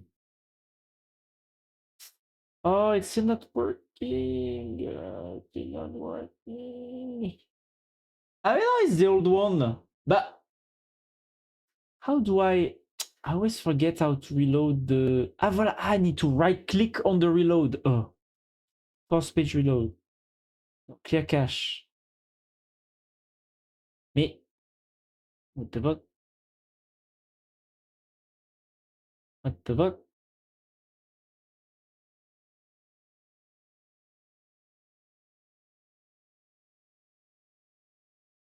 Oh, as always, I always forget to save.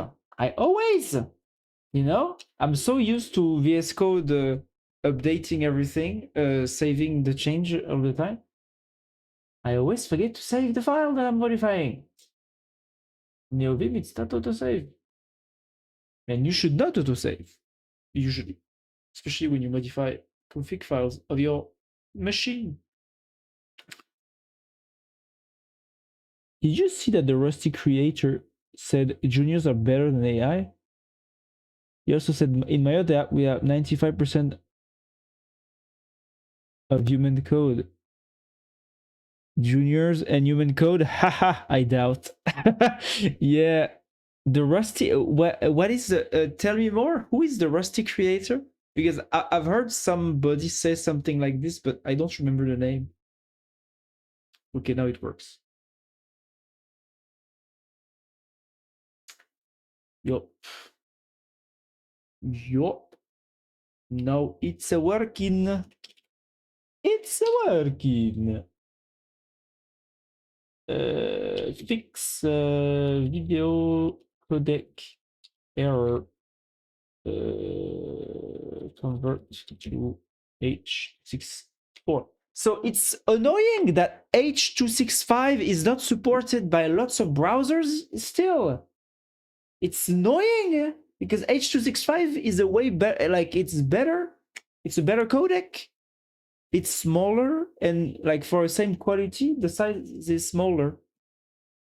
It's annoying. It's been out for like a few years already. Why are the browsers not updated to the H265 codec? God damn it.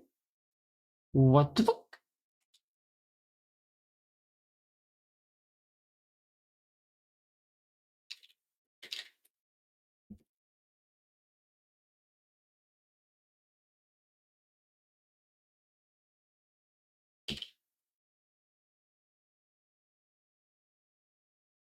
I don't know.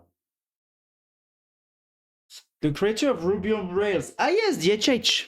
Okay, you're talking about DHH. The creator of Ruby on Rails said that AI-powered programming tools still would compare to most junior programmers. David Hansen claims he doesn't feel his company, 37 Signals, is falling behind the turn of productivity by not relying on technology. Really? I mean, depends what he does. But, you know, well, I mean, if he said that last year, I would have said yes. But this year, since Opus 4.5 and 5. And you know, OpenAI GPT 5.2 and Gemini 3, you're still not using the AI to code? Now that's a bit worrying, I think, you know? He also expresses skepticism about the idea that companies can improve in this area by firing their programmers and replacing them with AI. Well, no, yeah, okay. This is bullshit. So I agree with him here. Instead of firing your programmers and replacing them with AI, how about you keep your programmers and you make them code more, you know? That's also working to have more business opportunities or something. Hansen points out, for example, that about 95% of the code for his product was written by humans. Yeah, I mean, good, right?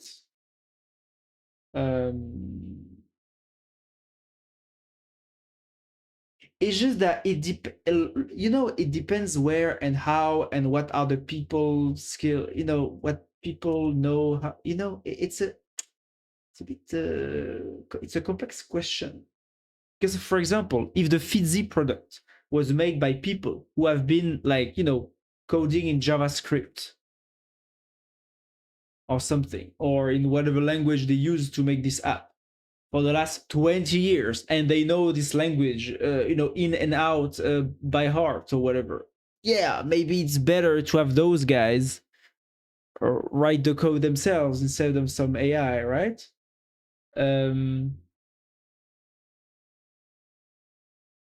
But if they needed to learn, like, but if this product was made by people who had to learn a new language that they knew nothing about or whatever, and they know they had to spend 2 weeks, you know, learning the docs, trying, you know, maybe with AI it could have been faster. So it depends.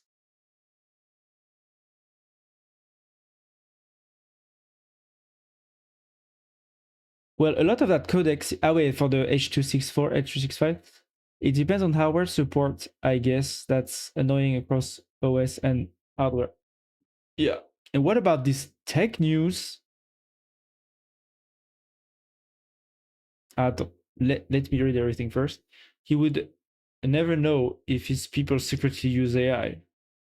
Yeah, probably because the good developers, they use AI in a way that is actually aligned with their own style, right? And you can actually tell the AI what is your style, or you can even have it analyze a piece of your code and reproduce the style, you know? So yeah, it would be possible.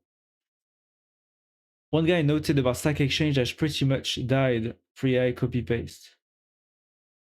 Yeah, Stack Exchange is dead. Yeah, there's no questions being asked anymore. It's pretty sad. And Stack Overflow too. I mean, my code stuff becomes better with AI, but I use a lot of books to understand what I'm doing. Yeah, they got the same traffic last month that they got the first month they came out. Yeah, exactly. That sucks for them, huh? But you know, that's how it is. I ask it to teach me about what it does. Yeah, right, exactly. You know, I think that's the benefit of using AI is that as oftentimes in developing, when you need to learn some new stuff or learn some new library or whatever, or you know, you can just ask the AI to explain to you how it works, and that's pretty cool.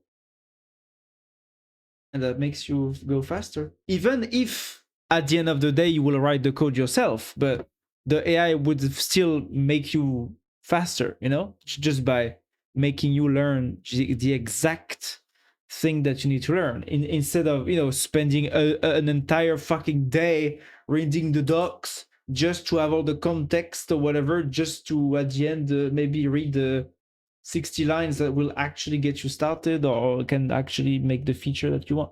You know, like however you use AI, if you don't use AI at all because you think it's the mark of the devil, you're wrong. Like the AI models are smart enough to actually help you speeding up, even if you still want to write all your code, right?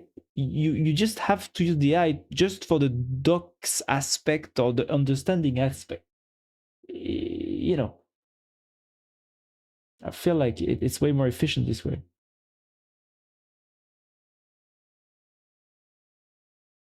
Sometimes I'm tired. Ha, I'm a bad programmer though, Junior here. Yeah, I mean, you know,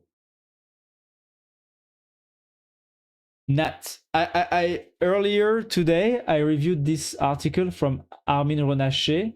Armin Ronacher, who is the creator of the Flask backend framework in Python, you know, and it's a very good.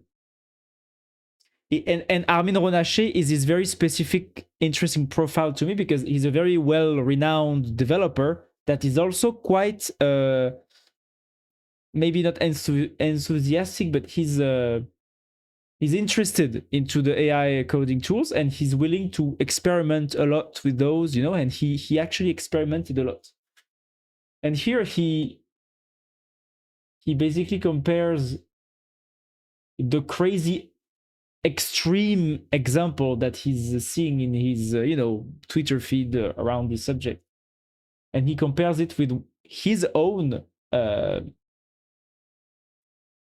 approach, you know, and well, he has, this is a critical take, kinda, even though he's actually pretty pro AI. He uses a lot of AI, he's experimenting a lot with Claude.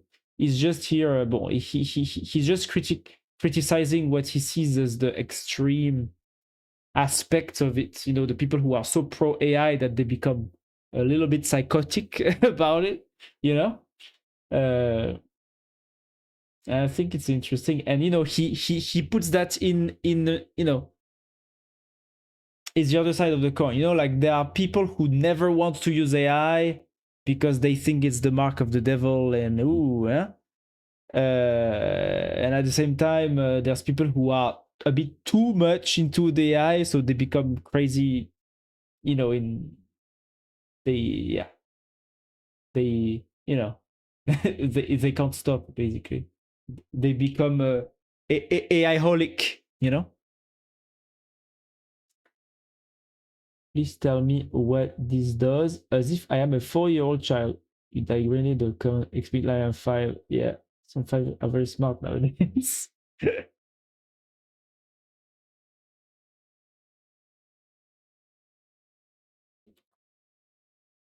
Yeah, explain like I'm 5.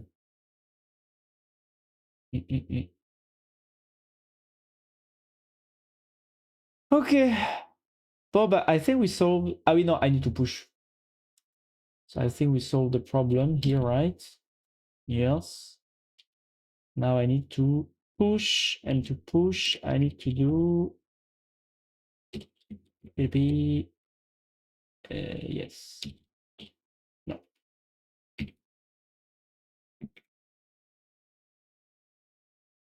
Okay. I push and then I will leave because I'm too tired. You forget the tech news. I did it already, Nat. I did the tech news already. Ah no, yeah, no, sorry. The tech news, your tech news. Yeah, sorry. No, I did forget. I did forget. OpenAI could run out of money by mid-2027, although profitability is projected only for 2030. The company's expenses are estimated jump from 8 billion to 40 billion. Furthermore, some Altman projects even expense with some Altman projects even more expenses with investments of up to 1.4 trillion in data centers for experts. Central point is not whether AI will become technologically consolidated, whether the economic model for developing will be sustainable. Alors, yes, but at the same time, they did multiplied their revenue by 3. 2024, they did 8 billion revenue, and 2025, they did 20 billion revenue.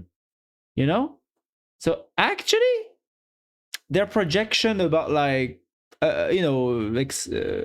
ramping up their expenses is not that crazy, given that they literally multiplied the revenue by 3 from 2024 to 2025, and also by 3, if I remember correctly, from 2023 to 2024. I think OpenAI revenue. I think it's in their blogs, right? Is this the latest blog? Yes, this is the latest blog. So you see, voilà. They say on their blog, while revenue, voilà. Looking back on the past 3 years, our ability to serve customers as measured by revenue directly tracks available compute. Compute grew 3x year over year, or 9.5x from 2023 to 2025. Voilà. While revenue followed the same curve. So actually, it's not that crazy, when you take that into account. Or at least it's the same kind of, even though they might still lose money, they are losing money rough, like the gap between the expense and the revenue is not growing, like crazy. It's still relatively okay, I guess. Or 10x. Well, revenue followed the same curve, growing 3x year over year. 2 billion ARR in 2023, 6 billion in 2024, 20 billion in 2025. This is never before seen growth at such scale, and we firmly believe that more compute in these periods would have led to faster customer adoption monetization. So, and now I can understand how Sam Altman got all of his billions for the funding of OpenAI, because if he showed, because this was not public before they published this blog post, so maybe if he showed these kinds of numbers to his investors over the last year, yeah, I can understand why they invested like, at a 1.5 trillion valuation or something. You know, it actually makes sense. It's not that crazy. But at the same time, can revenue grow more? I mean, what is the revenue of Google? Revenue of Google 2025. In the third quarter, Google's revenue amounted to 102 billion. Yeah.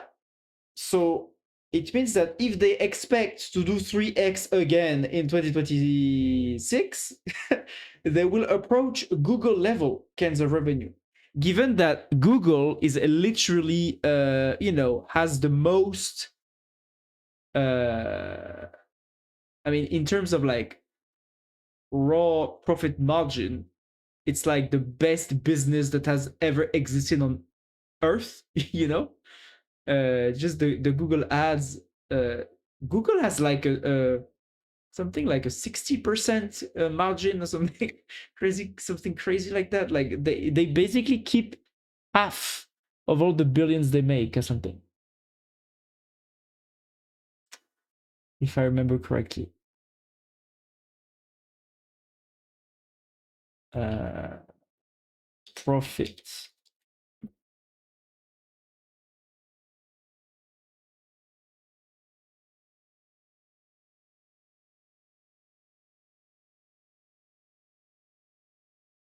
Good advertising.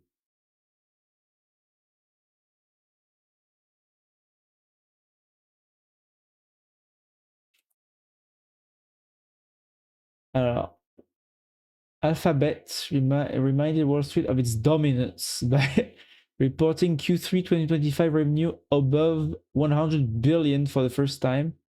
Revenue rose 50%, surpassing the 99 billion. Wait, is it only the Q3? Well, EPS,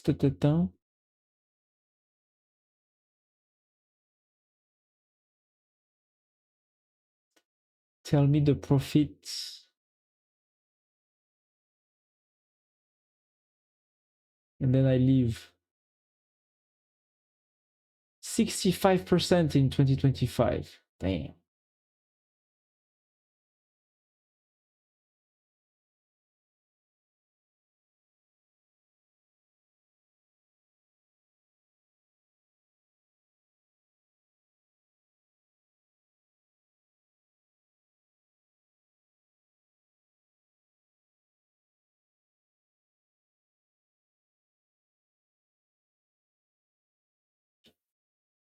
Profits.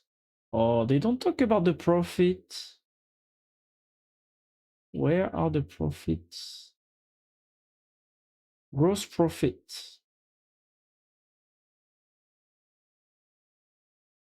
Alphabet gross profit was 60 billion. Yeah, so that's they made 100 billion roughly. Bon, September, so maybe a bit less. Like, you know? But I'm not sure if OpenAI is going to make as much margin. Probably not, right? Because they're losing money. But maybe if they optimize with the ads, maybe.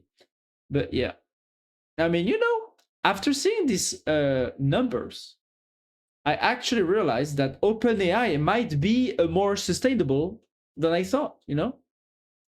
And I also think they published these numbers to make people understand that they're probably actually sustainable over the long term. But there's probably other numbers that they're not showing here, right? That are probably more ugly, as people often do. They only publish the good stuff. But still, pretty impressive. Yeah. Okay.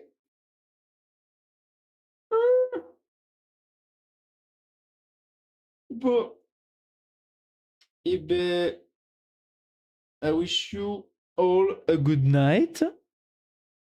Tomorrow, should be me publishing the clips. I have almost, just before leaving, can show you something. Something very cool, okay? Something very cool. I've created all kinds of add-ons, plugins. Let me show you the full. All kinds of plugins here. These are all my plugins. Ah no, they're not activated actually. Voilà. Silence cutter, strip transform. All the three are my plugins that I made, and it's going to allow me to be very productive. Okay. You put it. The edit. What? What do you mean to put it the edit? Yes, look, I edited my videos, you know?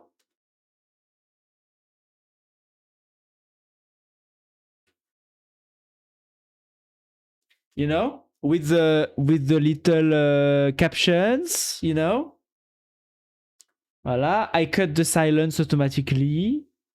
I put the captions. I can even transform several strips at once. Okay, it's pretty cool.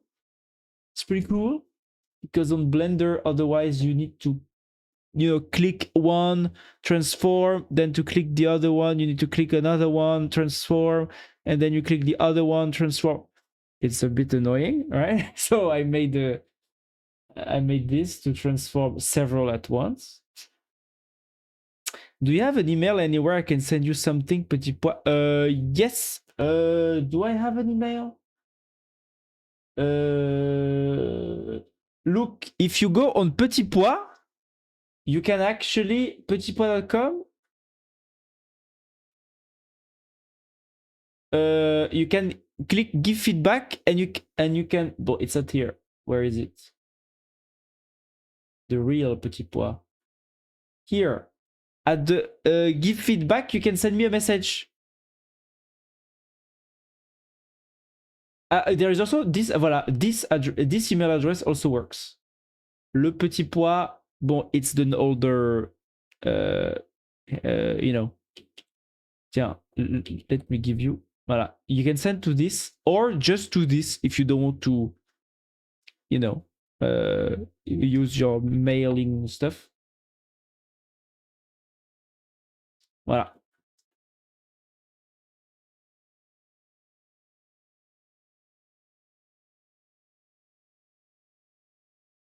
You generated the caption or you wrote? No, I generated the caption.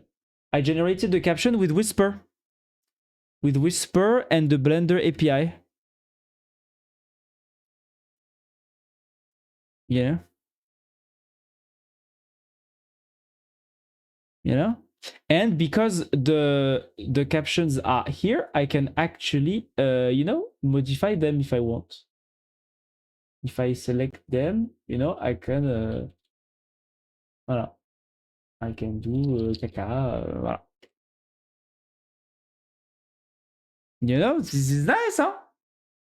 And it uses Whisper. It uses the Grok API, Grok with the Q, Whisper API, and then it interfaces with the Blender API, and it cuts everything, and it works. I have no idea how it works under the hood because Opus made it all, but it works. I'm thinking some project to create the subtitle file. I'm working in my mind, just my mind on this. Okay. Yeah, I mean, you know, I think I might, since this is a very simple, I might, if you want the code or something, you can tell me. And at some point, I will make it open source because, you know, I think these add-ons are very simple. And I think they are good for if people want to use them.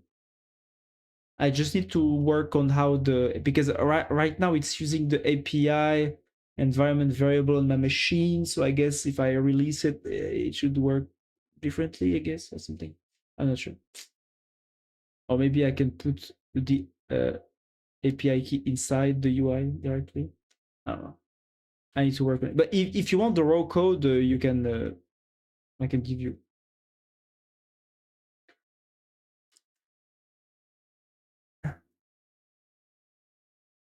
Yes. Also, I'm the business person of Petit. So if you have some job or money to send, please send to my account, and I can pass to Petit. Just for safety. Yeah. Yeah. Exactly. Nat is my Nat is my personal agent. Yeah. Of course. You will give me the full amount of money, right? Nat, you will not take a cut. Huh? It's fully out of your good heart, right? Right? You're just a friend that just passes money, right? I hope. Huh? Huh? Of course, dude. I'm just thinking about your safety. Yeah, yeah, exactly. That's the Nat I know. That's the Nat I know. Exactly. I never doubted about that Nat.